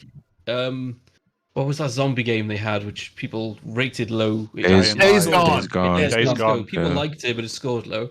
The developer from that came out, didn't he? Say they wanted to make a second, and they were told they're making a Last of Us remaster. So Yeah. Something like that. It's that's crazy. already in the works. Yeah. Well, we'll jump. Yes. We'll jump back onto Xbox. The Xbox show finished, I thought, on quite a good high. We got a Forza Horizon 5 Xbox wireless controller reveal, which looks so nice. And then we got a cover car announced, or cover cars announced. It looks nice It's for gorgeous. some other people. It does look nice for games like Rage 2, for games like Far Cry New Dawn, but not for Forza. Nothing in that controller looks like said to me like Forza this Horizon. is Forza. It looks nice if you're celebrating Diwali, the festival of color, and you're chucking paint at each other and running through the white t-shirts. Yeah, that looks great. It does Fabio, exactly how much Forza Horizon have you played? Because that controller screamed Forza Horizon Festival. It screamed it. I mean, I agree. Yeah. Not the regular Forza game, but Forza Horizon, yes, because that, remember, two different games. I think the controller looks amazing. It's because it gave me way more of Rage 2 vibes. I don't know why. For some reason, because of the yellow and pink. You know what I mean? I can see where you're coming from, but I do think that this one does also. I could be totally wrong. A lot of I accept the L. I can take that L with no problem.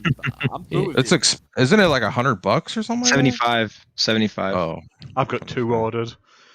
I have played a lot of Forza. Wow. I have Just played a lot money of bags Forza over here. Horizon, and I don't like the controller. It does sort of suit the game a little bit. I just think it looks like it's been designed by a 5-year-old. I just don't like it. But that's my taste. That's my opinion. That's all. That's my opinion. Well, it's supposed to be like splattered paint, right? Yeah, that's the Yeah, point. I think pretty it much. looks awesome, and it's also I think so too. clear. I love the fact that it's cleared plastic, so you can see the Yeah. insides. None of the official pads have got that yet for the Series X. So I Yeah. bought one for my son, and I bought one for the missus for Christmas. Yeah. Is it I did notice Nice. that. No, but Does it light up? No, it doesn't light up, no. Even- a Halo Xbox, right? Even the weights around the rumble motors are you can see colored in them. that pink and yellow paint. I thought that was neat. Yeah. Okay, one thing I will say, it does remind me of the Forza Festival bit.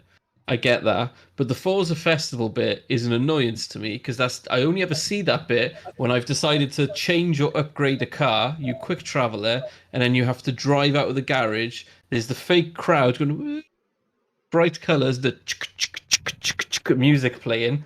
I don't want to be reminded of that every time I hold a controller. I want the fun bit, the racing bit, the bits you're enjoying, not that fake bullshit festival section that you get quick travel to that you can't quick travel out of. I don't want that.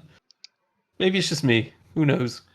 I mean, I actually enjoy it. I also like the music in that I- game, in my I opinion. found it beautiful, the controller, but for me, it just reminded me way more of Rage 2 for some reason. Just like that. I do feel like they could have done something a little bit more, like, that resembles racing, I guess, but I don't know. Because, like I do see where you're coming from, Fabio. Like, it does definitely scream like Rage 2 because of the, like Rage 1, obviously not. Because, like, Rage 1 and Rage 2 are so very different games. Like, it's crazy, but, like, I could see where you're coming from, but, like, I do think a part of it does does resemble the Forza Horizon Festival, but like they could have done a little bit more, in my opinion. Like definitely something like a little bit that made it resemble a little bit more like racing or whatever. Definitely. It's But One in of the best Mexico. controllers that I have is the Gears 5 Oh, controller. it's beautiful. that one is yeah, nice. yeah. Yeah, I have like 3 of those. It has etching, so it's actually you could feel the textures Yeah, and yeah. everything. Yeah.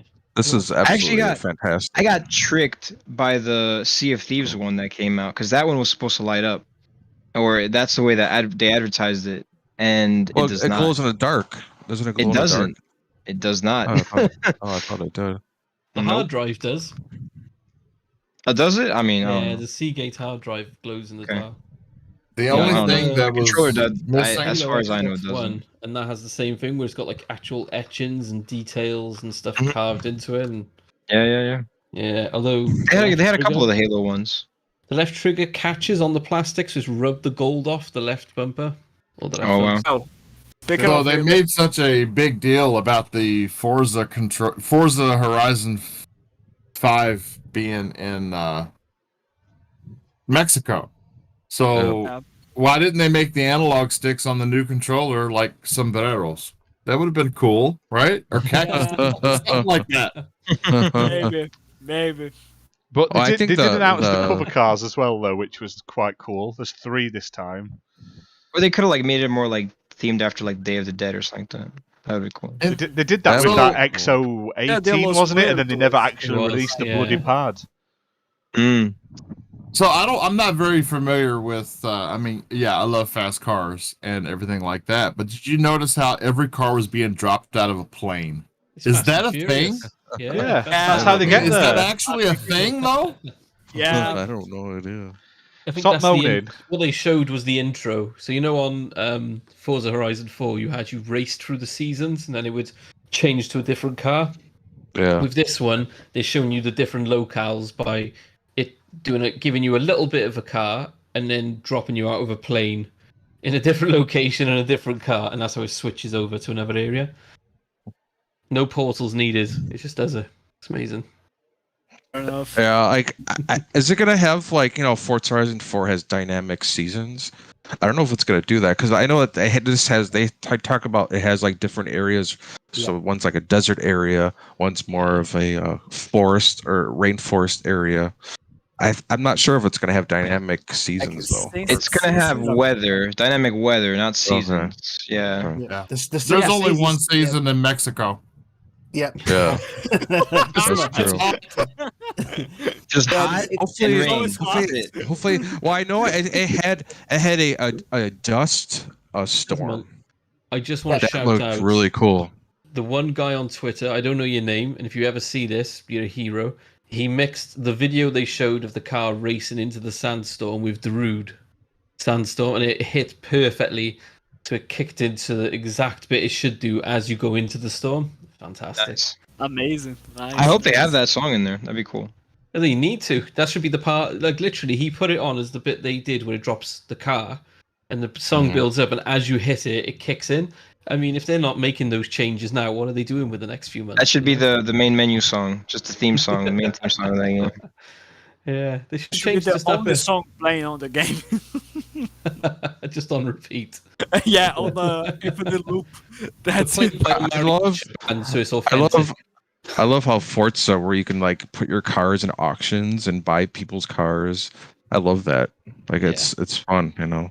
Like once in a while, I go in there looking for a car that I don't have, or somebody's got some crazy design I've never seen before, and I'll like snatch it up. You know, that's great. The It's worst fun. is when you buy a paint job and you can only see one side of the car, and you buy it and you're like, "Oh, that looks nice," and then you apply it to your car, and then when you turn your car around, there's naked anime chicks on the other side. Yeah. You'd be surprised how often that happens to me on Forza. I bought a limousine. And it says Pornhub on it. The London Awesome. taxi was on the last one, wasn't it? I know there was the fake taxi logos flying around. So Jesus. yeah, That's Nice. amazing. Goodness. I have Especially- got a car that is just covered in random anime people. I don't know who they are, so Oh.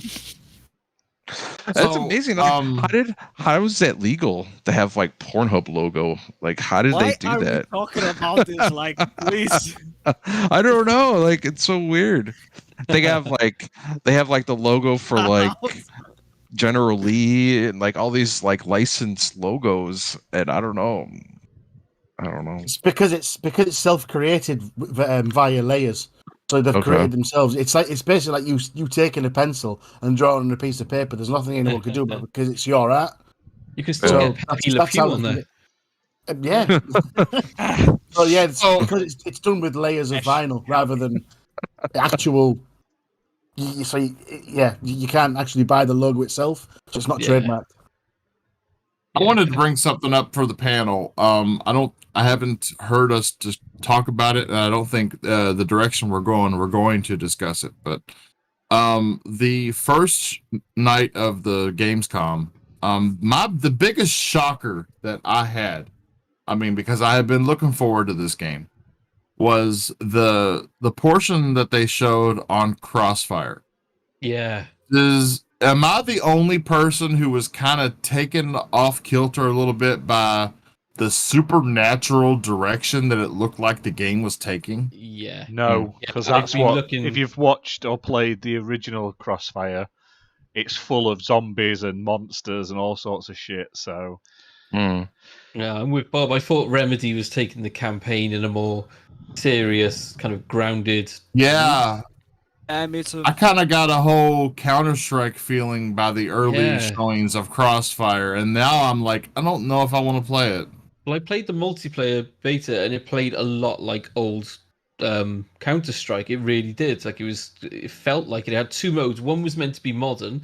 It didn't feel like a modern shooter, and then the other one was meant to be like Counter Strike, and it did feel like Counter Strike. But there was no zombies, no special people with flaming skulls running around, cutting people up. It was bizarre. Yeah, and then Yeah. the campaigns looked great. Like you said, it looked really realistic. And then they showed this trailer, and it's just, I don't know what the fuck to expect. It's Yeah, all me too. over the place. Like, it seems that they decided to flip the switch because, in my opinion, it seems like a different game than what it was Almost, shown yeah. before. Like, I don't know what happened. We've been waiting for this game for a long time. We still have no release date for some reason.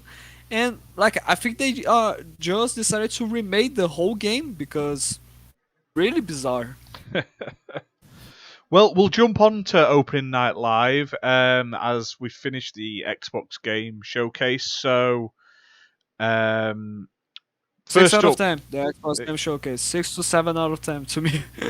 5 at best. Very generous people here. Fucking 5 at best. Yeah.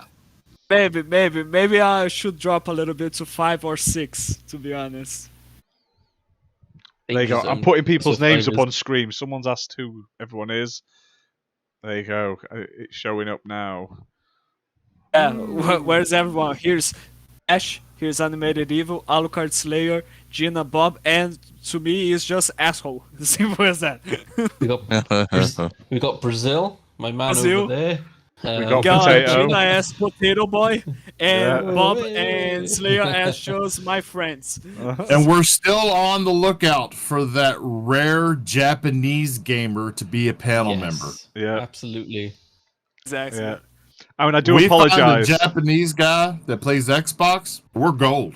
Or a We're also woman. looking Japanese for- woman's fine. I was going to say, we're looking for a Oh, female yeah, panel woman. member, so if you know a Japanese woman who wants to come on, that nails two birds with one We stone. did right there. actually have a female booked for a change. It was going to finally not be a massive sausage fest, and it all went wrong last week or the week before. So apologies for anyone that got excited that there was going to not be just our ugly mugs on the show. And We did have a lot of people turn up. yeah, it was a very busy episode. I still think it was those fantastic sweet thumbnails I was making. So, and no Just one got because to of the see. No one giveaway. got to see People the are public. The public did not get to see that epic Lion King thumbnail that I made of Hideo Kojima, Yeah. like scarring bloody the abandoned guy off the cliff. Put it as a premium stuff for the patrons. Simple as Yeah. that. Exclusive content for you. We have a request in chat for Bob to say Conor McGregor. Oh, Bob. Wait. What the Huh? hell? What? Can you say Conor McGregor? Conor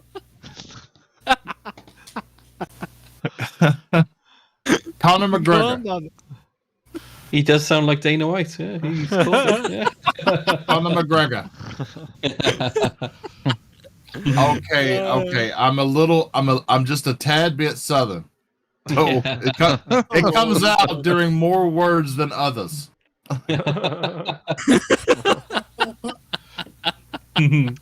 Right, right. I'm going to get into this, or we're never going to get through it, and we're all going to Let's go. dive. Let's go. So we started off with a Saints Row reboot. I thought this looked all right. They didn't show enough gameplay. They did show some later on, and actually sort of responded to some of the criticism in a tweet, like you can customize your character, create your own character, stuff like that. Because that wasn't made clear. It did kind of sound like you were playing as a set character. But I thought it looked all right. It reminded me of Saints Row, but it had a totally new sort of area, like a new city. I thought it looked quite cool, but a lot of people like can't play no game with hipsters. So I was like, all right. So Like, here's the thing. Outcry. Here's Yeah, the go thing. on, go on, Fabio. I liked what I saw, but it didn't give me the cinematic. Didn't give me the impression of this is a Saints Row game. Like, I was actually quite surprised that really this is a Saints Row game when they announced Saints Row. And I only had the confirmation that this was going to be truly a Saints Row game when we saw the little bits of gameplay there in that really fast-paced trailer. Just that, okay, this is a Saints Row game, but the cinematic itself gave me the impression of Redfall for some reason. I thought it looked very Saints Row-ish. I don't know why people didn't. There was big, oversized blokes with fucking massive weapons. There was people with like high-tech, like pussycat hats on and stuff, and stupid driving and everything like that. I thought it looked really good. I'd have rather have seen more gameplay over the cutscenes, though. Yeah, they did a full gameplay type of video after, then they broke down each of the characters and the groups. One thing I will say about that video is a lot of the outcry was about diversity. And I shared a tweet, which I lost a lot of followers for because people don't like truth, showing the original cast for the first game, and it's like as diverse as it gets. There's just people from everywhere, all ethnicities, different religions or whatever. Literally, they've just got everyone. And it wasn't they were doing a tick box exercise. It was literally they're the best people for the characters we're created. And then this comes out, and everyone's looking for it now, and they're like, oh, it looks like forced diversity. So one of Saints Row has always been like that. They've always had people from different backgrounds and different cultures and stuff. That's what makes them work. Were people really complaining that the main character was a black woman? Really? Not just that, it was the whole way they were acting. And then it was what I loved, right, is straight afterwards they put out like a GIF thing responding, basically telling people to kind of fuck off if they didn't like it. And then when they released the video showing the gameplay, they showed one of the new characters, and with the whole criticism of, oh, you're doing forced diversity, you're doing this on purpose. The first thing they say about one of the characters is, this guy's a homosexual, he doesn't feel like he fits in, that's why he moves here to join the Saints and find family. And people have taken offense to that already. And it's like, well, they're just giving you the guy's background. Like, he came out, didn't feel accepted. The whole idea they keep explaining this city is where people, anything goes, anyone can fit in, and people move there to find themselves type thing. So it kind of fits why he'd be there. And then just the fact that they mention he's gay is upset some people. But they do have him walking around topless all the time and wanting to be a celebrity chef as well. So they've kept a little bit of that Saints Row quirkiness. But they've said they won't go as far as they always do. Are we going to be able to customize characters to make our own character? Yeah. Nice. That's what I mean. I don't get it. Like they're like, there's this character, and this one you're forcing diversity. And it's like, I'm sure there was gay characters in Saints Row before, wasn't there? And there was black characters. There was loads and of white like weird characters kinky sex clubs. You could beat someone to death with like a giant dildo bat. Yeah, wearing a full fetish outfit if you really wanted to. I mean, the whole point. There was a whole section, wasn't there, where you had the chariots full of people and stuff. Do you not remember the like dominatrix and chariots and stuff in? I think that was Saints Row 3. I mean, it's been very sort of openly sexualized for a long time. Yeah, so. It's just because people are complaining that you are going to play with a woman and I always gamers play don't as a like woman in Saints like- Row. My Saints Yeah, Row but character's a God woman damn it. at the moment in Saints Row 3 because they're just better models and they get better sort of outfits and everything. The males ones just look a bit shit. And then you get right to the end and you have a sex change anyway, so it's just life. I mean, literally Spoilers. Saints Row lets you be a transsexual. What else? Yeah. It's diverse. You can't have a go at Saints Row when it literally lets you have sex change operations in the game. Do you know what I mean? It's silly. It's fake outrage by internet keyboard basement dwelling sad bastards who need to get fucking lives. So You know, funny you should mention that, but every time I play a game where I'm able to really customize and detail my character, I always make this really hot chick. I mean, one that would like make my jaw drop if I passed her walking down the street. And every time I do it, my wife calls me a pig because of it. Yeah, I was going to say, like, does your wife watches this podcast? Like, be extra careful No. with what you say here. I don't have that imagination. I just make me every time. Yeah, I'm the same. Yeah, just try and make a better looking, Just like as a woman? younger version of me. What really annoyed me was Mass Effect 3, where the character creator looked like me, and then you go in game and the character doesn't quite look the same. It transfers over weird. And I had the biggest cheekbones you've ever fucking seen. Oh, Jesus Christ. Like, yeah. Yeah, I just make me every time because, you know, if there's going to be a hero in this world, it's going to be me. Yep, agree. Yep.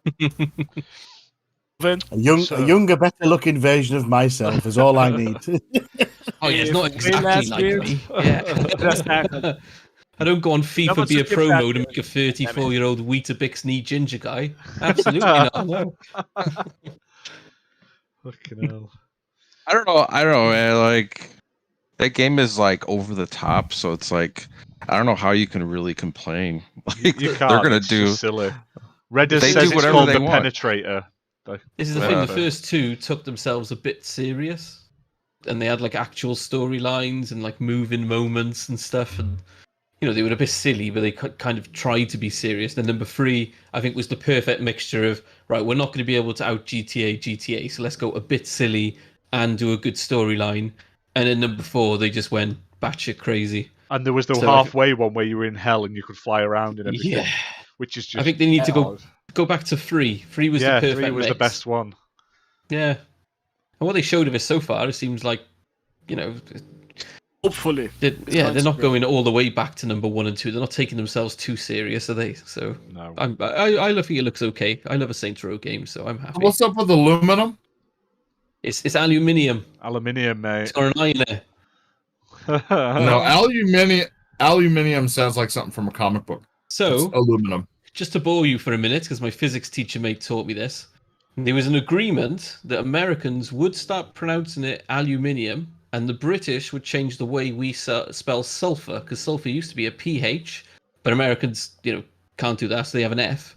So we now adopted sulfur, SULFUR, and you were supposed to start pronouncing it aluminium and put the I in, and the I is in there because you never used to put the I in, but apparently you just didn't change your pronunciation whatsoever. But we changed our spelling, and it means we're stuck with sulfur, pronounced exactly the same but spelled different, and aluminum. What do you expect for tea dumping bastards, though, to be fair, mate? They dumped all that tea. They ain't going to change the fucking... It's like I think American scientists do say aluminium because it's kind of like an agreement for changing how we spell sulfur. There you go. we drive on the left. We drive on the left side of the And car. see, what's funny is if you asked me to spell sulfur, I would write it down with a PH. Yeah. Hey guys, we're kind of turning into the Gamescom bit with the trebuchets. Yeah, that's what I was going to say. That. Trebuchet, yeah. This is the trebuchet go. moment. Here we go. We're gonna wrap this up. Please. So I'll move go. on. We had a few more reveals of things. There was the Marvel Midnight Suns, which didn't show any gameplay, but it's going to be like an RPG type game. But then they came out and said, well, you don't actually play as any of these superheroes. And that killed off all momentum I had for it. But it looked cool. And I hated the design. Especially from Ghost Rider. Looks awful. I loved it. Looks like it's based on a specific Star comic, though, isn't it? It's a specific comic Yeah, spin-off, and they look like that. I liked it. yeah. But Marvel yet you vs. don't Capcom, play. Is Marvel it vs. XCOM? Capcom Infinite play looks better than that Ghost Rider. To be honest, sorry. So one thing I don't understand then, because they haven't been quite clear about this. It was meant to be XCOM, but with Marvel characters, and now they're saying you're a new character that you customize and upgrade and get skills for. So is it XCOM, but you don't upgrade your whole team, you just upgrade one person, or is it a completely different type of game? They haven't really Nobody been clear on that. knows. Okay. I want an XCOM with Marvel. I'd be happy with that. Well, that's Marvel Ultimate Alliance too. No, just kidding. It's more a Diablo style game. But yeah, and then they announced, they showed off the Call of Duty Vanguard gameplay trailer. We're not going to cover it because Activision are a bunch of twats and they don't Yeah, but deserve any coverage. They even removed Activision from their logo because they know how piece of shit That's they funny. are. So Yeah. That's ridiculous. That's ridiculous. So And then they made it seem like, oh, this is just a natural way that Call of This is Duty, the art- the natural direction that Call of Duty has been heading for the last That's couple of their. years. It was a Like, what? designer choice. A designer choice. Blizzard is changing the name of a character from Overwatch because of this problem that has been. yeah. Yeah. Oh, they're doing more than that. McCree is getting his name changed, and then also a lot of the references in World of Warcraft are getting removed. Yeah. So Good, Fuck that. because Okay. just remember, But, Activision are a bunch of scummy bastards. What We're I- not covering them anymore. So What I will say is what I particularly liked was they were saying we're going to stick authentically to these people who existed by having an American voice the Russian, have the Germans basically done by actors who are not German, and then have the person be real, but then make up everything in the level about them. So that Yeah. person didn't really survive those bombings in Stalingrad. They didn't really pick up a gun and immediately know how to use it and slaughter hundreds of trained German soldiers. No. Like they just I don't making all actually this think they're bullshit the up. actual real person either. I think they've changed the name. When I was looking at it afterwards, it's based on a real person, but it's pardon me. It's like not it's real. enemy- They've changed the names and stuff like that. It's Enemy at the Gates if it was a game. So Enemy at the Gates is based on a real Russian sniper who was apparently one of the best ever. But they took 2 pages out of his book and made a whole movie on it. So literally they took 2 pages about, yeah, he existed and he was at this place at that time, and then just made everything else up. And they've done that with a game. Just, oh, these people once existed, so let's just make up shit about them. Yeah. Move it on. Like, ignore Yeah. Call of Duty, ignore Activision. No, it looks Because shit. Apparently the multiplayer is getting slated from the people who were trying the beta Yeah, as it well. looks so very bland, it's good doesn't it? Which is It's great. good to see. Hopefully we finally get the downfall of Call of Duty and Activision has put There are some people all that the eggs in that basket. I was actually disappointed because there were some people during the live chats on Gamescom that were only complaining that you would be playing as a woman. This is Like, It's just dickheads, isn't Jesus it? fucking Christ, guys! We'll look at the Yeah. backlash Battlefield had, but yeah, we'll move on. We'll move on to good in shit. fairness, Halo the way Infinite. Battlefield went about it. They have announced the release date. It's going to be December the 8th, which is fantastic. It Yep. shuts the narrative up that it's not coming this year. And they also showed off a really cool multiplayer sort of intro cinematic, which was really cool. I like that character they introduced and stuff. And they've since come out and said she's going to like play a part in the sort of multiplayer story. Does that make sense? Like for the Battle Pass seasons. But it looked really cool. Like I said, they always make a good Halo CG cutscene, though. Not any in-game, and no campaign was a letdown. But they did announce the release date, and then they went, "Oh, here's an Elite wireless controller Series 2 Halo edition." Not just a controller. And then they announced a Halo Infinite Limited Edition Series X console, which is absolutely gorgeous. Now, I'm not a big fan of the Elite controller. It's nice, but I don't have any sort of inkling to buy it. If you're real Not at into that like price. Master Chief, yeah, and it's so expensive. If it was a normal pad, I would have probably grabbed one, but it's quite expensive for a Series 2. It'll probably fall apart after a week because that's what they do. Yeah. If they want to send me one, I will make a lot of videos and tweets about it. Yeah. You know? When I first saw like Elite controllers, I'm like, all those moving parts. I'm like, no thanks. Yeah. Oh, they're great. They are. They are the great Elite when they controllers. work. Yeah. No. Are great when they work. The Reddit has That's just the put review. So Reddit has just put the Xbox Series X Halo versions are now on eBay for £1,000. Right. Something my wife doesn't need to know is I have one coming, and if she Yeah. hears how much they're going for, she'll be insistent that it no longer stays in the house. So, yeah, She listens to the podcast. absolutely not. No, she doesn't even know I'm on one. She thinks I just sit in the kitchen talking to myself every Saturday. Oh, bless her. Damn. Wow. It's a good way to play it. It's a good way to play it. I like your style, mate. I really do. Jesus fucking Christ. But the I'm console joking. is She absolutely does know I'm gorgeous. on. Yeah, and she's like, "You're weird, man." Yeah. Are we gonna talk about the Teenage Mutant Ninja Turtles? We will game? get to that shortly, yes. Okay. All right. But also, yeah, console's beautiful. It has a blue tint at the top instead of green. It has a gold button instead of silver. And I'm guessing they haven't shown it yet, but I'm sure Paris or someone or Austin is going to show me a week or two before it comes out that it makes a different startup sound. I hope so, So- because the other Halo ones did. Yeah, the so shields I'm- recharge and stuff like that, weren't they? So I to be fair, right, Sadly- my wife was like, at least it's not the Forza one that I used to. I had a Forza Xbox One. Every time you push the power button, it was yeah. like it was so fucking annoying. It was horrible. Like, sadly, I won't be able to get my hands on neither the controller and neither the console because, first of all, they are not going to be available in Brazil at the official release. It's going to be way later. It's your fault, And- Fabio. It's your fault. That is the glitch Yeah, you I know, said. totally. It's because of I Fabio. totally. Fucking And Like you second, choose to live there. yeah. it's gonna be like if the normal console is like 5,000 Brazilian reais, this one's gonna get like 7 or 8,000 Brazilian reais. Oh. Like, Wow. oh, thank you. I won't be able to buy it. I won't buy it. Simple as that. Wow. But if anyone wants to send me their previous Xbox Series X, since you are now getting this new one, I'm happy So with it. I've already arranged to sell mine to my brother.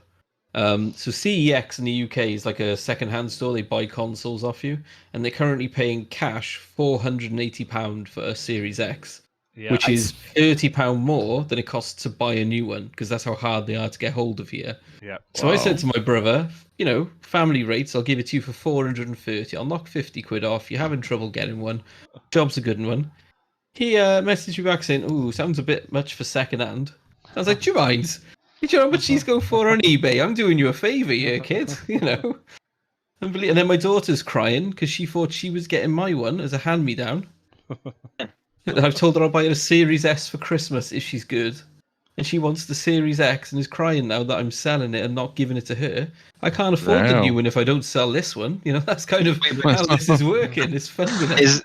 Is this the same brother that got you the PS5? No, I haven't got a PS5. No, my nephew's got a PS5. Yeah, Oh, okay. no, no, I haven't got a PS5 yet. Well, That'll be next year at some point. I'll chase that down the line. You can I'm steal good. from your nephew. You can always steal from him. Yeah. I was about gonna that. sell my You know what? That's one mine. when I get this new Halo one, but my missus is like, no, that's going upstairs. I'm like, all right, fine. I'm not fighting that. If you want that upstairs, fine. I'll put the other Series X upstairs. So yeah, I can't wait. Though, Yeah, they're like all I say, sold out. I it's good. tried to look it up and it's all sold out. There are right some now, available in apparently. the UK. I saw earlier today in-store game on the website. It's been gone a while now, but Yeah. in-store games had a couple each. Barnsley and Doncaster, if you're in the UK, had them, and that was about 5-6 hours ago. Well, I say that it's probably not now. Probably about 7 hours ago. So they may have sold out now. But if you are in the UK, I know Barnsley and Doncaster games did have a couple left. 20 quid deposit. I hate Damn, I should giving go check game on- money, but if you're desperate for one and you don't want to pay £1,000, yeah, you ain't got a choice, unfortunately, now. And I haven't seen them on Amazon or any other the sort of places where the pads have gone up. So Yeah, I mean, I checked Amazon. It's not available. It says it's not available yet. I don't know if that means that they were sold out already, or I don't know. Sometimes they put that message there, even though like it actually was live. And but I, you know, that's I may check out my local GameStop. Let's see if they have anything. Because Check out possible. Game Barnsley. Just pop in. Yeah, just pop in over Yeah, to Barnsley. It's Doncaster. fine. Yeah, right. Just teleport. Lovely part of the UK. If you're coming over Yeah. from New York, yeah. Bit different to London. Yeah, In there's that less there's no tall stabbings. buildings. Less stabbings and no tall I say that there's buildings. been a lot of shootings this last week. We had a couple of people shot, so it kind of matches London at the moment. Oh, so okay. yeah, good. By a lot, good we mean place. like a handful. Yeah, like that's like 3 people, I think, or 2 somewhere. It's not that bad. It's not London numbers. It's not American numbers. God, you guys shoot each other every day. You're like, that's how you would greet each other in the street. You're like, right, man, fucker. That's how English see Americans. We think you just like you've got AKs on your back and you've got like assault rifles. You're like just taking kids to school. That's how we see America. Humvee with a 50 cal on the roof. Yeah, that's Just in it. case. Yeah. Like an armoured assault vehicle just taking your kids down. But there's a barbecue in back as well, so it's all good. But, It's Fight like for that. freedom. Well, Fight for freedom. Play the Mother Russia song. yeah, Chicago. I mean, Red I'm is near right. Chicago. I'm near Chicago, and it's like a war zone in some areas, man. Like, Jesus Christ. fucking The Reddit Reddit says is they right. had a We did mass have, shooting. Yeah, we did have a It's mass the shooting. first one in a while. Yeah, Yeah. it was bad, that. We say a mass shooting though, it's horrible, but it was like 4 or 5 people at most. I mean, that's not a mass Family shooting members compared and to a himself, lot of yeah. people, a lot of places. It's but- mass for us. Yeah. It's mass for us in one Yeah. in one evening, in one town, Yeah, one place. it was That is shocking. mass. Like, I don't know how we should just get rid of guns in England. I don't know how this guy had it. They took his gun off him and then gave it him back. Fucking idiots. That just shows you how stupid people are with guns. So And the guy's a It's a- kid because he shot a kid. So. yeah, Let's massive get going.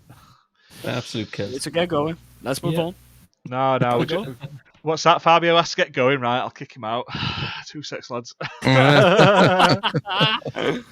So they Take announced it a as few done. other games. I'll quickly jump over a couple of games they announced. So there was Cult of Lamb, which is by Devolver.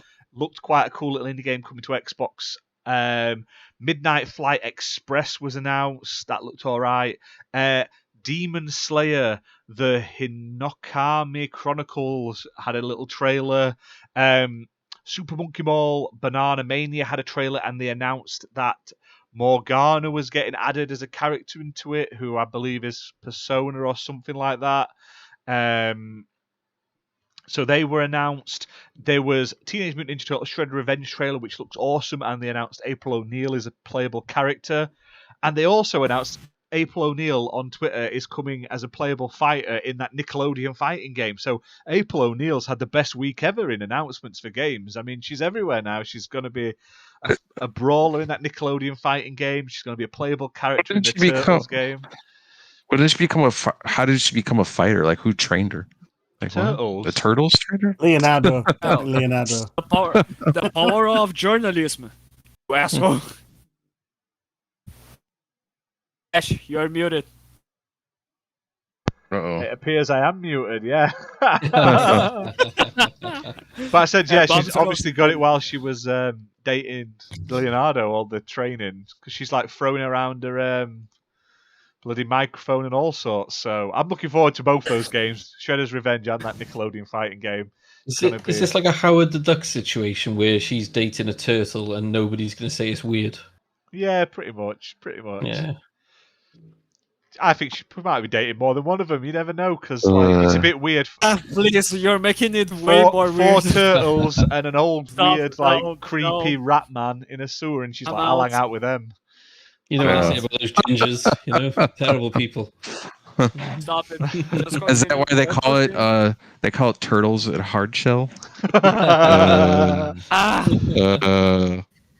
They announced the Splitgate Season 0. That was announced. We'll just keep going. Looks quite good. Riders Republics had an open beta, so you can jump in on that. That's April's nickname from the Turtles. What, open beta? Oh, Well, right, the Riders Republic. Riders Yeah. Republic. They finally showed off Lego Star Wars: The Skywalker Saga, which looked awesome. The space flying around in space and shit looks ace. So I'm Gotta looking be forward honest. to that. for this one, I gotta be honest. Please don't show anything related to the episode 9. And then they decided to, at the end of the trailer, to show one scene. God fucking damn it. Why not? forget It's this the movie, please. complete saga. It's not the Skywalker Fuck saga it. if you don't put the shit Oh last no few no films in. no! I prefer to ignore episode Skywalker. 9. Simple as that. I find He can ignore ignoring He wants to episode ignore 1 to episode 9 is exists, but he wants Halo to not have a delay for co-op. That is some bullshit crap. Just you can't have both, Fabio. I mean, you either take the shit for both. Here's the thing. or you Here's the take it for thing, one of Ash. them. Here's the thing. Halo will have co-op post launch. Oh, I don't give a They shit. are not going to. They are not going to fix episode 9 post release. Yeah, they That's can. the- Director's They've never- cut. They've never stopped altering the Star Wars movies. Now, Yeah. Han Solo, someone shoots at Han Solo in the bar before he shoots her back. He just doesn't murder him in cold blood like the good old-fashioned movies. Yeah. Remember when Jabba the Hutt used to actually be a bloke in like a furry coat, and now he's a fat slug. Poor bastard there. And all those weird Do you remember CGI those things good walking old past all the times? time. It's horrible. Huh. They showed off Amazing. Synced. I don't know what that is. I don't remember seeing it, but they apparently showed it off. Dishwashing simulator. They showed off the Outlast Trials, which is a horror game in the Outlast series. They showed off Doki V, which looks like a combination of Pokemon and many other games merged into one. Graphically, that game looks fantastic. Considering it's not even a next-gen version, it's PS4 and Xbox One. That game looks phenomenal. Yeah. We're probably being shown PC footage. But yeah, what they showed looked phenomenal graphic-wise.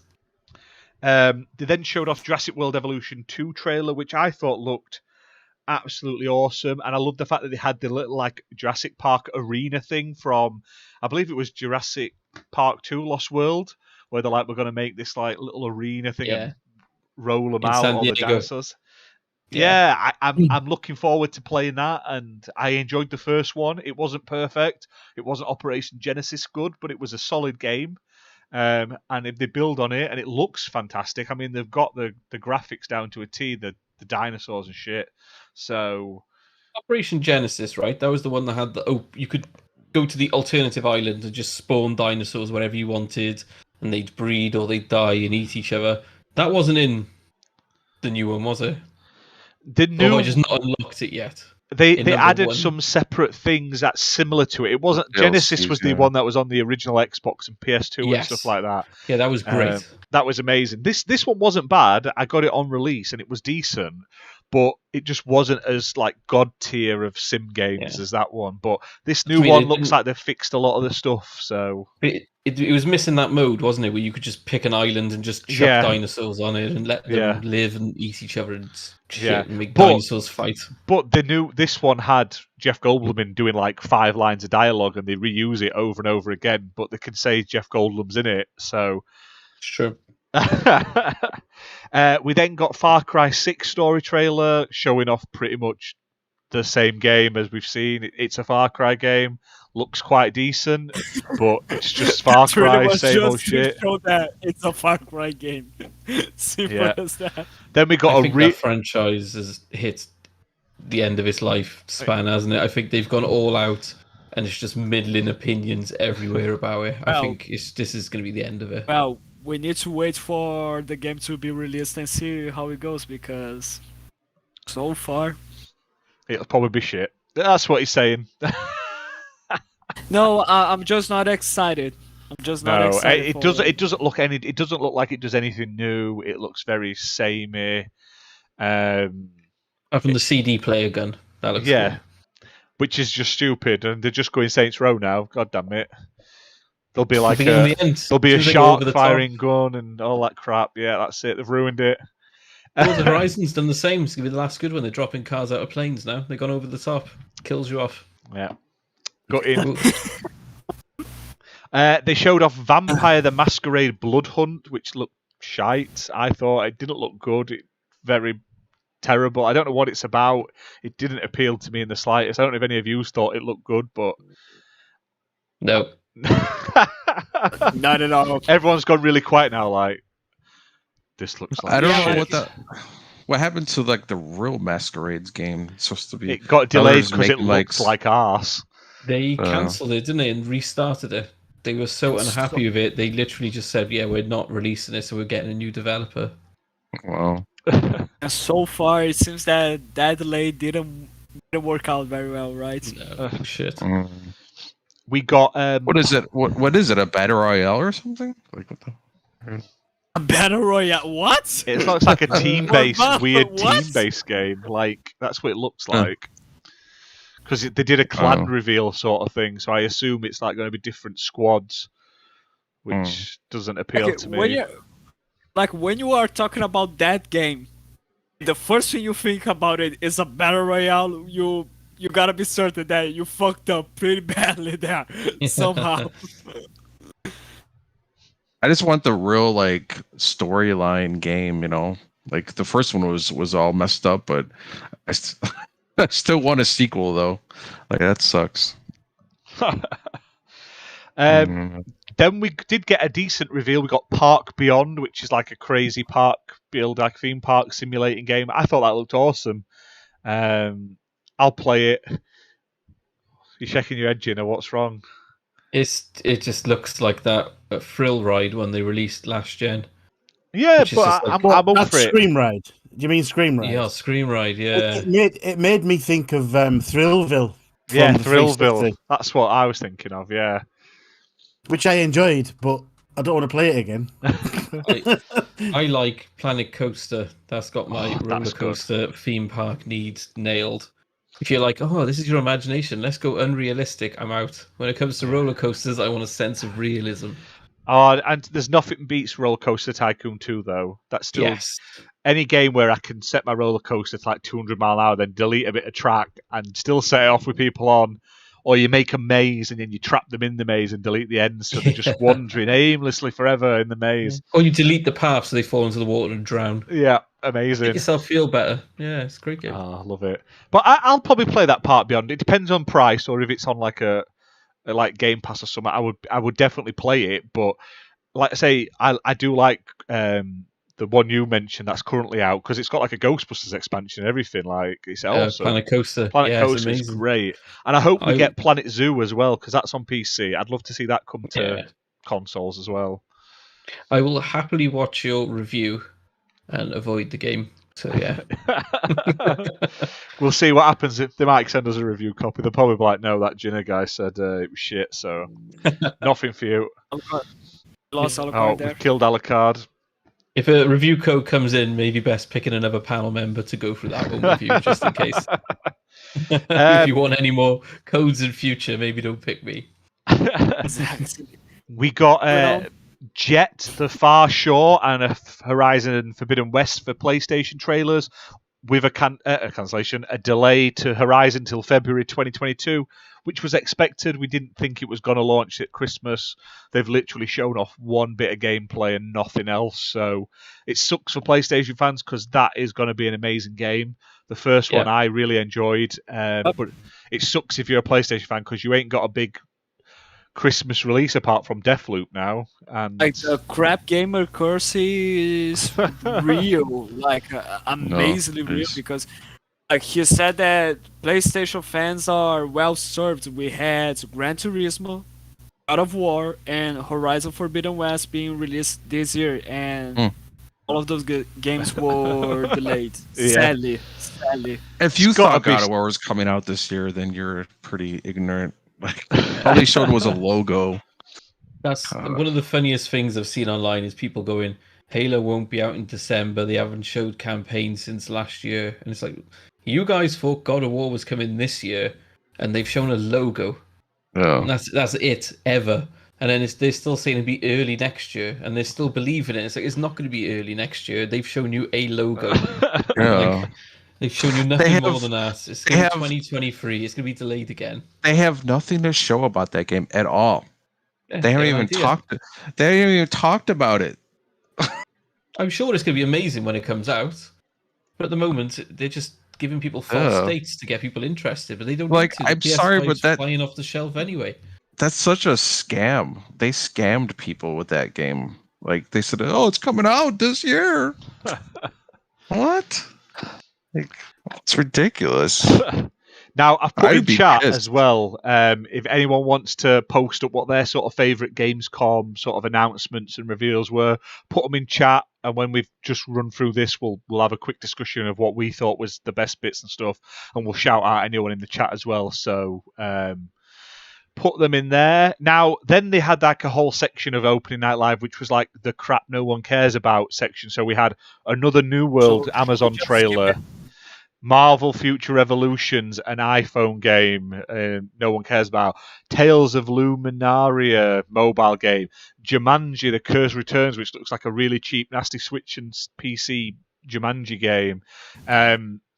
Deadmau came out to say he was playing some PC online game, which looked like you can make your own levels. It looked like a slightly improved Roblox game, but Is he still Deadmau said it. going? Well, Yeah. it was really weird because he was like, "My name is Jim," or whatever his name is, and he didn't have his mask on or anything, and he was just sat in his like kitchen, and he's like, "I am Deadmau. This is really me. I've been playing this game," and it was like he's clearly been paid a lot of money just to sit and nod for 2 minutes and say, "This is the best thing I've ever played." But it looks like an online game that's similar to Roblox, where you can make your own. Roblox, should I say, where you make your own areas and your maps, Yeah. but it's all in one game sort of thing. But it's not for me, probably not for a lot of people. Fall Guys is getting a Jungle Book character costumes. You get Mowgli, Baloo, and Shere Khan. Where's the fucking Switch and Xbox ports release dates? You said it would come in, you announced it was coming, and then you hadn't said, "Oh, but you're going to throw out more skins for it." Give us something. So, I think I got Yeah. confused games then. I just confused Fall Guys with Humans Fall Flat. So I was very excited when you announced that, thinking it was Humans Fall Flat and it was a Jungle Book themed update coming. When I says Fall Guys, I don't give a shit. no, it's Fall Guys. And we still haven't got a release Yeah. date for Xbox. Replaced got announced or shown. That looks really cool, like a 2D Yeah. indie game coming to Idea Xbox. Looks really good. They then showed off Age of Empires 4 gameplay without Trebuchet history lesson, and it looks all right. Yeah, it's fine. Did you see the gameplay, Bob? What? Bob's not even here. Bob, are you? I'm here. I'm here. Are you? Is everything okay? They showed Age of Empires 4 gameplay at Gamescom. Have you managed to see it yet? No Trebuchet. Oh, was it? I only caught the first night. I didn't catch the second. Anything after that? You're fired, Bob. You're fired. Don't say that, Bob. Don't you dare to say that. We still haven't got this KY Jelly sponsorship. I'm disappointed. Bob, don't you say that. Bob and Slay are the best members of this podcast. Don't you dare to say they are fired. You're just salty that. Wow. It's because he's not British. I isn't it, appreciate Jimmy? He's that. salty. Right, we're setting up the XBL British Party podcast. I think, Gina, we'll take our good fortunes elsewhere because we're just not respected XBL here. Leeds. Clearly, yeah. XBL Elite. God. Wow. Bob is on a couple of times now, gaming outside the box. Yeah. Gaming beyond Oh. the box. I get that name wrong every time. Outside the box. Outside is beyond. Let's put it that way. Yeah. Take me outside Do you the know what? That closet. show, I find myself watching that every week as one of my staple podcasts I go to now. It's a great show. It's really good. Nice. And Bob appears, and every time he's on there, bless him, he always gives us a shout out. And just Yeah. like he does here, Yeah. he's not really paying attention. He's playing the Xbox. He asks, He's a true gamer. What's happening? He's a true gamer. He's always playing video games. That's how it should be. No, he's there for the flight sim talk. Hey, man. Straight in. Don't say Yeah. that. Don't Yeah. say That's what we'll do. that. In about 10 minutes, when he's drifted off again, we'll just be like, "Flight sim," and he'll be like, "Boom." Just like a meerkat straight up. I heard the flight sim god speaking to me. I will say, It was that. they Hey, were, man. they were being harsh on Outriders the other day, and I was surprised how restrained Bob was. You know, I was expecting him to explode into a rage, but no, he composed himself really well. If anyone watches Family Guy, I imagine what Ash just said, it would be like the episode of Family Guy where they touch the thermostat and he like just knows. He just runs into the room. He's like, "Who touched the thermostat?" Like he's like completely in the other room, and just because they like changed it like slightly, he just runs to the room like, "Who touched it? Don't you dare!" Fucking Christ. Oh, right. I'll get through Okay, these last then. few announcements, then we can sort of go Let's on to go. the end because it's getting on a bit. So, Let's go. Valheim Half and Home, there was an update.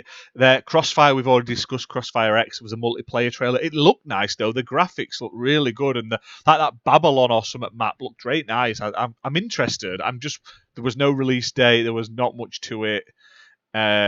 So we're still none the wiser. There was also a Game Pass trailer which sort of confirmed Scorn is still coming out this year in like the blink and you miss second. It was like Scorn fall 2021, and everyone miss sort Scorn. of using it on Facebook and Twitter and everything to sort of like fuel the fanboy wars when really it was literally like a still image. They didn't even show gameplay. So I mean, in autumn as well. yeah, it was a weird one because they did it. It was a Game Pass for PC video. It wasn't just Game Yeah. Pass. It was like the PC focus one. Look at all these games coming to PC. What months are autumn in the Northern Hemisphere? It's like America. What technically counts as autumn? Because that's what they're going by. They're not doing autumn in Australia, are they? To be fair. So what months do you guys class as autumn? Fall. I think like October to like January, I think. October. I would, November, yeah, I would. Say, Yeah. I always thought September. Maybe, No. yeah. No. I mean, September's No. kind of hot though. Nope. December's got to be winter, surely. Nope. Yeah. January. Yeah, no. January, February, No. March is winter. Yeah, January Oh, no. starts winter technically. It's Tell weird. that to fucking Santa. For me, He's not For coming. me- He's not coming with the brown trees, is it? He's coming when it's snowing. It's winter. Whoa, December's winter. to be fair though, I mean, for me, we December, haven't had snow in January, like and New York. February are pure heats. Simple as that. To be fair, we haven't had like snow in New York in like a couple of years. Like it usually, and when it does snow, it snows more like in January. Believe it or not. Isn't it Ooh, like warm in green and like radioactive when it snows in New York and shit though, because of all fumes and stuff? Isn't that how it, isn't it like Talking acid? about- I mean, Are we really Here's the Wow. point that we just got Secret. into. We are really talking about weather. Well, there is Yeah. dynamic weather in Flight Sim, so There you it's go. still game related. and in Forza, so And you're Yeah. Southern Hemisphere, so it's complete opposite for you. Our winter is your summer. Yeah, Oh. exactly. You've learned so many interesting, amazing know. facts here on the XBL Party podcast. Subscribe, tell your kids, tell your grand, tell everyone to check us out. It's so informative. we support education. Exactly. We are trebuchet free. Trebuchet free. Fuck's sake. And then there was like the last like sort of like 20 minutes of the show seemed to just be like the Jeff Keighley PlayStation Appreciation show. So there was a Genshin Impact Alloy trailer and an update coming to Genshin Impact. They showed off more of Sifu, which looks great. And then Jeff Keighley blew his fucking load all over the screen, all over YouTube, because he got to show off Death Stranding Director's Cut again. Yo. Oh my god! He blew his His load show as is not much gonna as he be blew his sponsored load for by blooming Game of the Year Elden Awards, Ring, right? and it was the most boring 5 minutes of my life. It's great that they're adding all this new stuff to it. Although they did take out Monster energy drinks, they've replaced it with bog standard made-up energy drinks now. So obviously they weren't being paid for that. But the rest of it was like, why is this being added to this game? How does it improve this game? Like, you can now do bigger jumps on your bike, and now you can do tricks. What the fuck do you need to do tricks for on a motorbike in You Death can jump in a Stranding? box. Am I gonna lose my packages when I do tricks? Fuck no. No, I don't get that. There's now Yeah, you can now and make there's like racing tracks in fucking Death phone. Stranding. Like, There's gonna be like a scoring system, like in Tony Hawk, or like the fuck knows. It was the weirdest of Gonna be- updates. It's gonna be like the skating modes on Metal Gear. Yeah, I don't exactly. know Oh, which man. Metal Gear was that, but there was a Metal Gear skating 2. mode in Metal it. Gear 2 had a. Like, wow. there's gonna be something like that. I did probably. not even know that. That's funny. This paid update removes Monster energy drinks. That's what you're telling me. Yeah. And you can jump higher and do tricks and go in boxes. Yes. And I like and it. probably other And- things, but And for in the a way, low price of $70, Like clearly, that's what Kojima wanted to put in the game, but Sony thought, no, that's too much expensive. We need to cut that out. There's Well, no way for us to put it was that. such. He actually clarified, because I know I was giving him shit the last few episodes, saying it's a director's cut of a game where he was director and had full control. He has said that he didn't like the term director's cut because this wasn't stuff that was cut from the original game. It was stuff he didn't have time to do or ideas that he hadn't quite thought of. And he wanted to put them in this version as extras. But apparently director's cut tested well with the group audience as a Right. expansion type thing, and that's why it's called a director's So cut, when even he though was it's not a making director's Death cut. Stranding, he's like, something's not right about this motorcycle environment traversal. Like, I can't think what it is. And then after game release, he went, motherfucking tricks. Get me some flips, because that's what will make this game better. I've been watching this motorcycle section, and what is it missing? A backflip here and there. That's it, yeah. As always, as Between everything delivering my in life. parcels, what else can we do to make this a bit less boring? I know, racing. Really He slow released the racing game. as Race well. against the clock to deliver this package because now you're actually a UPS driver. He released the game and then he started playing a bit of Trials on Game Pass, and he was like, "Do you know what? I like a bit of this. I think Death Stranding could use a little bit of flair." Not just Trials, but also the Descenders, right? Simple as that. Yeah, great game. Oh, but yeah, so that was sort of the end of the show. I thought it was a real letdown, especially after other sort of game shows that they'd only put on the big sort of boom, sort of let's leave them talking reveal. Yet the only fucking thing that went boom was Jeff Keighley's pants. Do you know what I mean? When he fucking announced it. So, and the fact that he pre-announced it before the show, he's been talking about it all week. If you watch the pre-show, oh my god, he came in and he's like, I can't wait to talk about Death Stranding and all that other shit. It's like all those other games they showed, and he was more bothered about fucking Death Stranding that's already been out.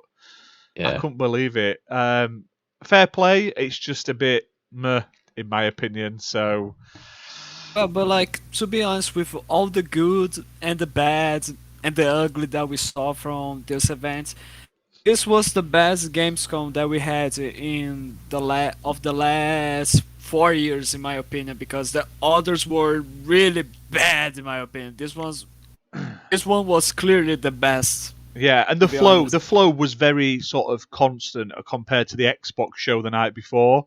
I just felt like this felt like it was trying to be sort of similar to the Game Awards, because they even had nominations and shit for crap in the middle, forced. Like, the PlayStation's most anticipated game is not actually a PlayStation game, it's a multiplayer. And then this year's best Xbox game is Halo, and it's like, it just felt really forced. Like, it didn't need to be there. It could have been a tweet.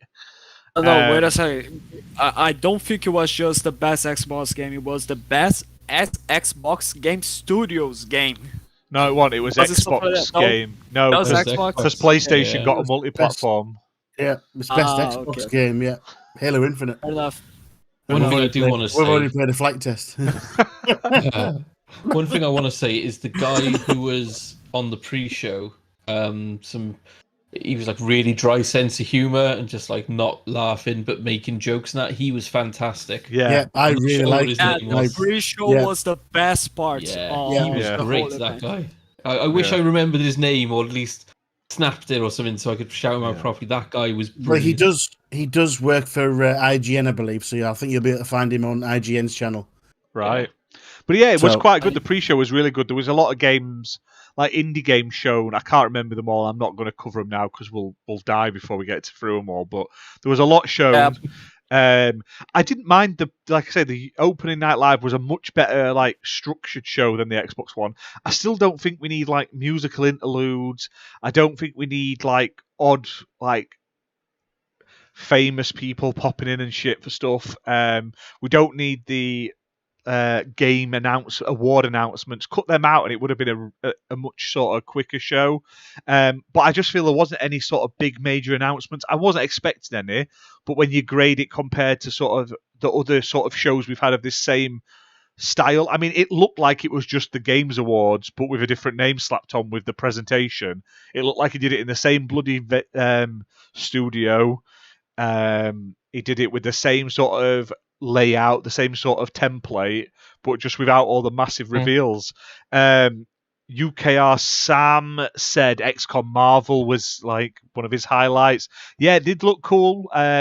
The outfits and the sort of looks are obviously a bit diversive depending on what you like. But if you're into your comics, you'll know they're quite. It's based on like an older comic series that's a few people have been quite into. Like I say, it is a popular one. It's one I've not read in a long time, so I couldn't tell you exactly what happens in it. So I hope it's quite grounded to the comics. So I hope it follows the story and the plot of the comics a bit better, though. So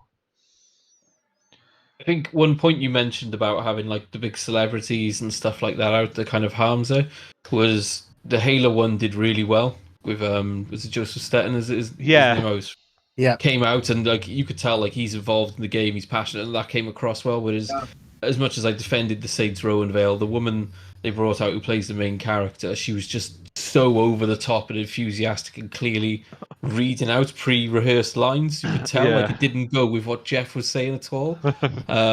Whereas I would have preferred then they just had a developer out there speaking about the game. Yeah.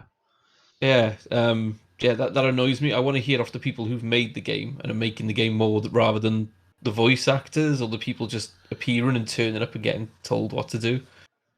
So yeah, that's my gripe with those shows is just get more developers out there. Like this is the only time they're going to get exposure or be out there and get to talk about what they're doing. So just give them that chance. Don't sideline them.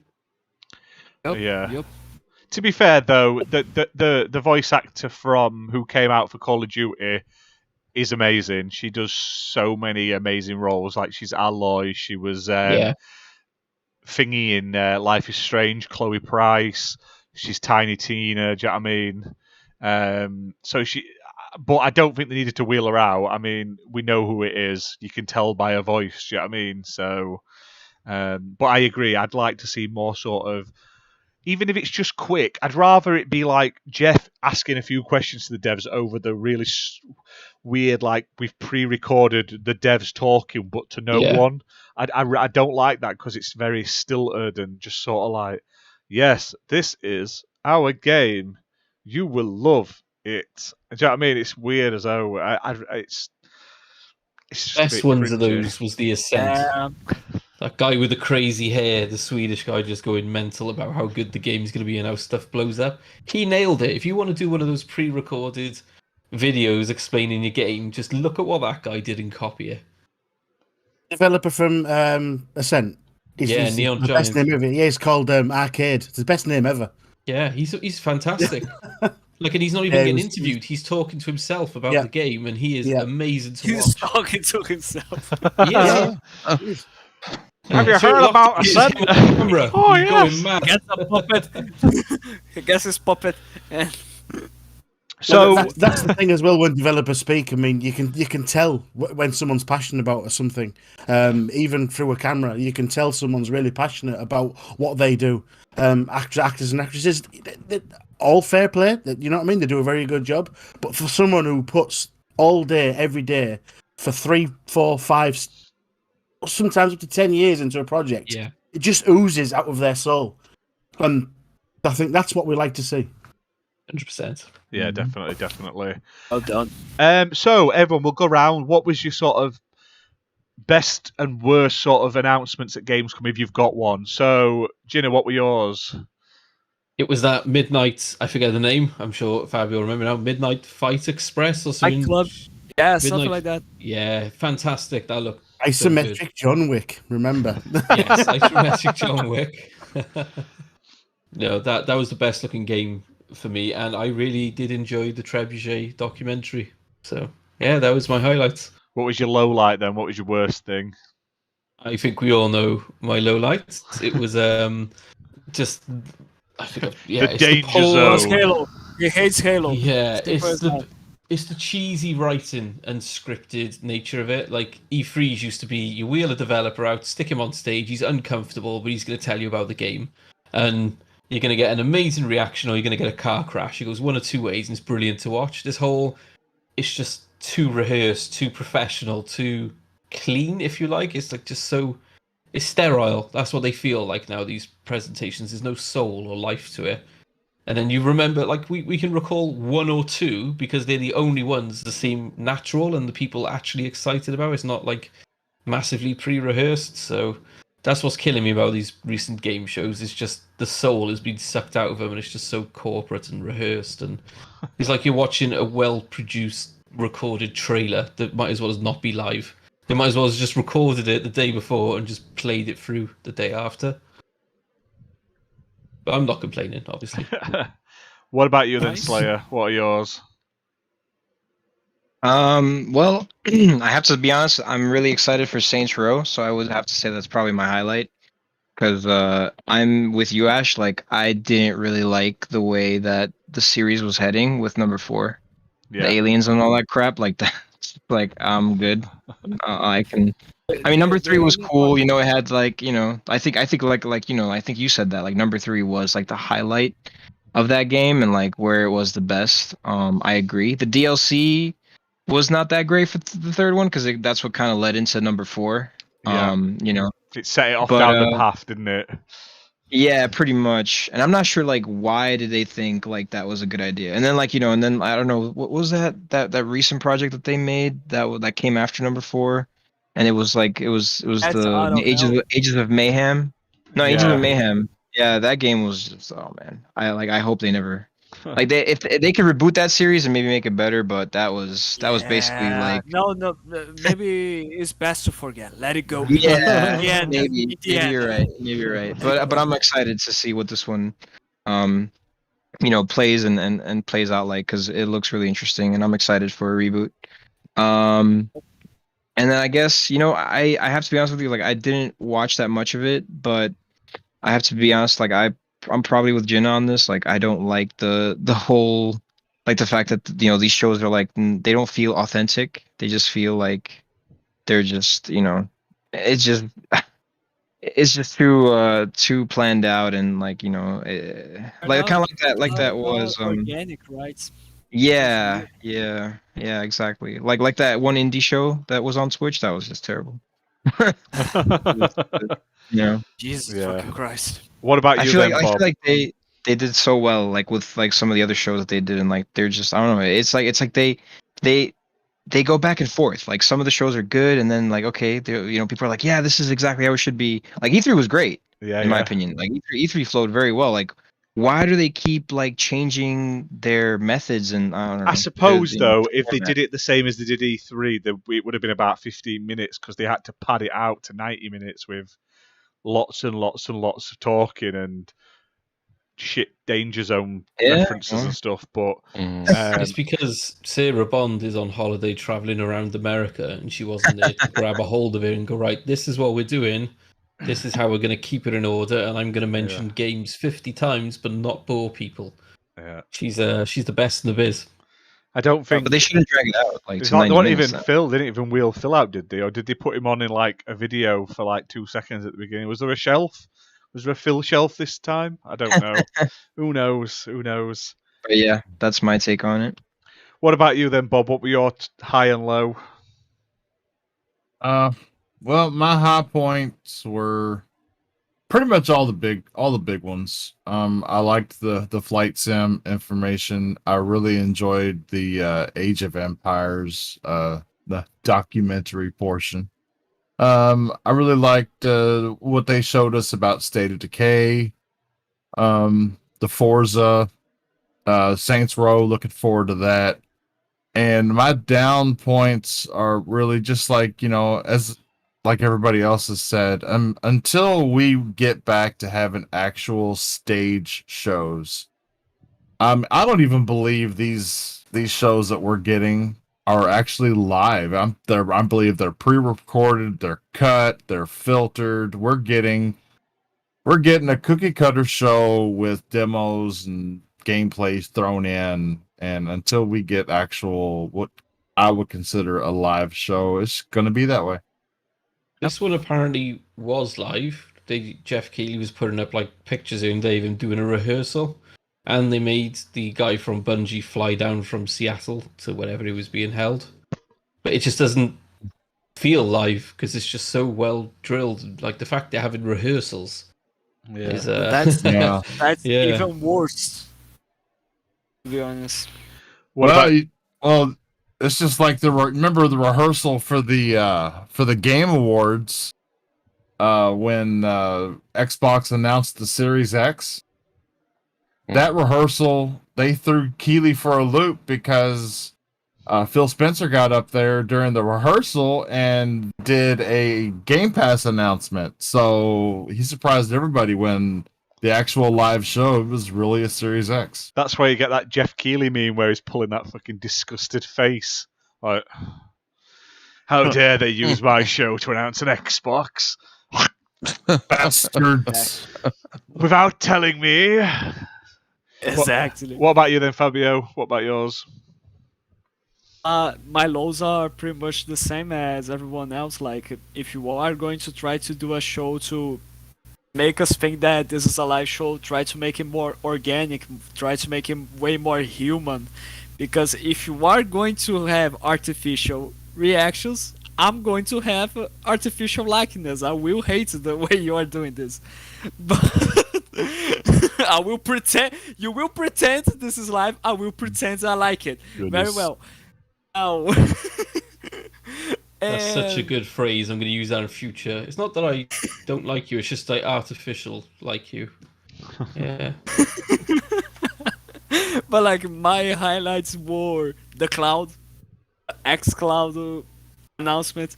I really think this is a game changer, especially for me because Brazil and all that stuff. I find it really amazing and awesome. I'm really excited for the future. But and my other highlights was Halo. What we had from Halo. That yeah, it was a disappointment that we had nothing from the campaign. But I trust 343 in what they are doing from what I played from the tech preview and what I saw. And also because with the console and controller, with the Halo Infinite Xbox limited edition, people that were once saying that Halo Infinite was dead on arrival or saying that 343 fucked it up are now really excited and decided to buy it, the console. Like, I find it really amazing how, oh yeah, Halo Infinite is dead on arrival. Oh my god, they are doing an Xbox, a Halo Infinite limited edition Xbox. I'll buy it. Like, bring back the hype. They are doing that. So yeah, I like it. I love it. What about you then, Alucard? Well, I didn't really watch the show. I just saw like I read about But it. what in the about you, different animated games if you didn't and watch? and the clips. I just can't watch these shows anymore. Like the entire shows, it's just too much. But for me, Dying Light 2, I can't wait for that game. Forza Horizon 5, Teenage Mutant Ninja Turtles. I can't wait for that. I'm hoping it has 4-player co-op. The game's gonna be awesome. But yeah, I mean, I do appreciate developers when they talk about their game. I think it's cool, but it's tough, like there's people they don't want to see or hear about all those different behind the scenes and everything. But it's something that I usually enjoy. If it's a game I'm not interested in, yeah, you don't want to hear about it probably. But I think how long was the show for? It was in total. They were both 90 minutes each day, I think. Yeah. Yeah. I think they should keep it to like an hour. That's my opinion. Just like we but- should Yeah. we stick with just 1 hour?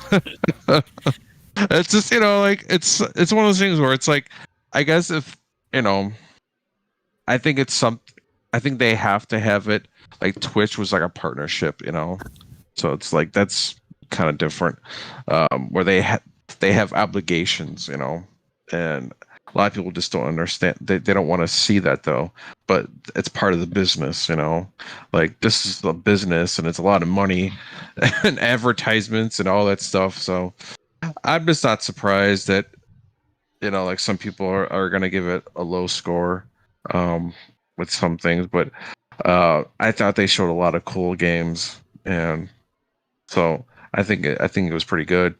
If I would give it a score, I don't know, maybe like a 5 or 6 out of 10. You know, it was pretty it was okay, but the most game I care about is probably Dying Light 2. I just can't wait. Fair enough. But I think with Halo, like people are getting more worried about it now, you know, because all the different things that people hear about it, you know, and everything, and not showing gameplay is something that is kind of odd. But as I read about it, they said that they didn't want to show gameplay of the campaign because they want to wait till it's more polished. As that they want to show the best gameplay that they can. So Yeah, they don't want to screw everything up just like they kind of did last year. yeah, but I mean, I'll definitely play the campaign, you know, and I'll probably try the multiplayer with you guys. But I know I'm horrible at it because I tried Gears 5 multiplayer and stuff, and I was getting killed in 2 seconds. So I don't know. We'll see. Gears 5 multiplayer is a skill on its own, though. Really, it really is, brother. It's so difficult to get. If you've not played from the first initial Gears, you've got no chance. Yeah. No, exactly. I suck at Gears Online, honestly, multiplayer. But the biggest thing I'm mad about is the Vampire the Masquerade. It's I'm never gonna get the real game. It's gonna be these little parts. Side projects, because they came out with those side projects, those those little novel games. Have you seen those they've come out with, where it's just a little point and click? They've been making those too. So it's the real one isn't going to come out probably ever. It's going to be this nonsense. Oh, that sucks. What about you, Animated Evil? What are your highs and lows? So I'm going to take a little bit of artistic license on your question, rather than highs and lows. There we go. Yeah. What I'm going to do with the question is, rather than highs and lows, my high, as it were, is going to be the game that I normally wouldn't give a shit about that now I'm interested for. Yeah, that makes sense. Which is Saints Row. Never been a fan of Saints Row. I played the first one, then it started getting. The second one was right. It started getting a little bit silly for me. Was never into it, but this one actually looks really, really good, and it's got my interest peaked. So I've had a little look, and you know what? I think that's got me on board. What I've seen of it. So that was my high, because it's not something I would expect. So that's the game that I wasn't expecting that made me go, "Oh, look at this." And I'm going to do the exact opposite for my disappointing thing, was when the Sea of Thieves thing come on, and I thought, oh, hang on a minute, this could be good. Because I've been hoping and praying that they release their private servers that they've been testing for the last, I think, 8 months. So there's people been using private servers and stuff like that. I've seen sort of dev diaries of people using it, and it looks so good, and I want to play that with friends. I want to get 6 or 7 sloops together and blow the shit out of my friends. Gaming night with Mr. Tushy. Gaming night with me and Mr. Tushy, exactly, yes. And gotcha there, buddy. when it come on, it was there's a new ship. So that was my huge disappointment. As soon as I saw that Sea of Thieves thing, I thought, yes, here it comes. Private servers at last. Coming holiday, whenever. No. I get a bloody free set of sails. That you have to work for to get that free set of sails. Exactly. All I've got to do is turn up. Yeah. So that was my low point. That little bit of disappointment, because as soon as I saw that Sea of Thieves logo, I in my tiny little mind just assumed the best. And I got the worst. Yeah. I don't think we'd ever get in private servers. They mentioned we would get it, but then anything you did, you wouldn't unlock gold or cosmetics and stuff. That doesn't matter. No, I know. And considering that has no effect on your stats in game, I don't get why they don't just do it. So what if somebody decides to go private with their mates, not have to deal with griefers, and just plows through the game and unlock shit? They're still doing the same they would be anyway. They're not getting an unfair advantage. It's just We just want an open sea where we can blow the living hell out of each other. That's all we want. Yeah. And we would even pay for it, because I know for a fact I could fill at least, I could bring in 23, 25, 30 people into one if I could have it. If I could pay us for would Sea love of Thieves, a private server, just to do the Tall Tales on my own or with my friends, and fucking get rid of everyone else, I would pay for it, because it's the worst bit of the game, getting fucking rogered when you're just trying to do the story mode. So Yeah, you can't tell. We've talked about this before. We fully share your sentiment on that, because exactly. And also, like, gaining levels, that would be cool. Yeah, like, you get a that'll never happen. I don't see a problem with like just letting you do like play the game, man. Like, it's not like, even it's all cosmetic anyway. So you're not even if you're playing by yourself and you're gaining all this stuff, you're not getting better at the game. It's not giving you an advantage. It's all cosmetic stuff. So I don't see a problem with them, with them just letting you have private servers, and on top of that, letting you play the game how it's meant to be played. Like, there's no need for that. Like, who cares if there's not, other players on the seas? Like, I don't care. I don't care if the sea is empty and it's just me and the AIs and my friends. Like, who cares? Like, doesn't.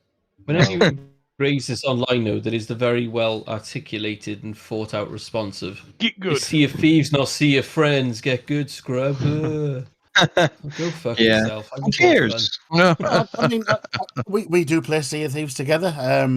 We had a community game night not a couple of weeks ago where we played Sea of Thieves, and we have a couple of ships, and it's good fun. But to be able to have those ships guaranteed on the same server, on the same seas, we don't want rewards. We don't want the gold. We don't want to buy new outfits. I just want to see 4 of my friends on another ship, so I can blow the holy hell out of them and know that my crew was better than their crew, because it's bragging rights with your friends. It is. That's what we live for. That's what the whole community game night's all about. Is just abusing each other. Me and my mates talked about this before. How like they brought the arena out, and I think they misjudged what people wanted. What people wanted was, like a private space you can go and do games together, or you get 8 of you and you split into 4 sloops or 2 galleons, and you choose that, and then you fight each other. Or you do eight of you all on all, and you all have a sloop each, and you can even change it so that you physically can't leave the ship, so you can't jump off and shoot him in case he's not that good at the gunplay. So it's purely how good are you repairing, shooting, and manning the ship, and that's that. Like options like that. That would go. That would be so popular. And like you said, for your game nights and stuff, that would be perfect. You could set it up exactly how you wanted. Get the people in. If they chucked it up to 16 sloops, oh my god, that'd be the best. Oh yeah. Okay. Absolutely. So there you go. That was my little artistic take on your question. Yeah, no worries. And for me, like I say, best game that was shown, Saints Row. I love Saints Row. I've played all of them. I'm not a big fan of 4. I feel it went in the wrong direction. So a reboot of sorts is great for me, and I kind of like what I saw. I'm willing to be open-minded. I'm not stupid. It's not going to be exactly the same. And Saints Row's comedy isn't exactly of the time now, and so I understand there will be changes. There's not going to be as many sort of certain jokes in there, and I understand that. I'm fine with that. So I think that looks great. I also like the look of the Turtles game. And I liked the announcement about all of the Humble games coming, because they all looked interesting in different ways. They all look really fantastic. And low light of the show was Jeff Keighley saying he's going to ruin the Muppets Halloween special on Disney Plus by being a character in it. So that ruined it for me. So yeah, I was so gutted. I'm like, don't save that till the end, Jeff. Get that out at the beginning and ruin our hopes and dreams early. Don't do it right at the end. But yeah, so I've got to put up with him in the Muppets as well. God, is Benny. He well known enough to feature in the Muppets? Like 90% of the audience or more? Luckily, he's just going to be like a broken... Have you been on the Haunted Mansion ride at Disney? There's like a Haunted Mansion, and there's like these statues outside, and they like sing and chat shit, and they're just like heads, like busts. He's going to be one of them by the looks. So hopefully he's not going to be in it long, but clearly he had some sort of deal with Muppets when he had them on, like Miss Piggy and Kermit doing.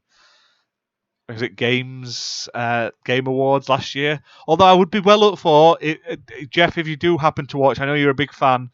If you want to do a full Muppets games show and have the Muppets do the whole show, mate, I'll forgive you. I'll watch Rizzo and fucking Kermit and Miss Piggy and Gonzo do a whole show. Not you in it, just have the Muppets do it, and that'll be fine. That actually sounds better than what we get. And they can do Danger Zone jokes.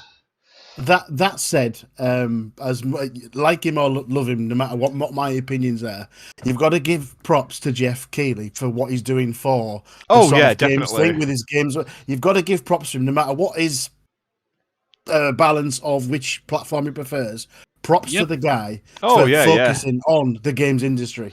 Yeah, and fair play to him. His Twitter game's been on. He's that. been proper on game recently. His Twitter, he's been quite sharp with that. He would like tagging Tim Noggin shit and everything about Halo. I was like, fair play to him.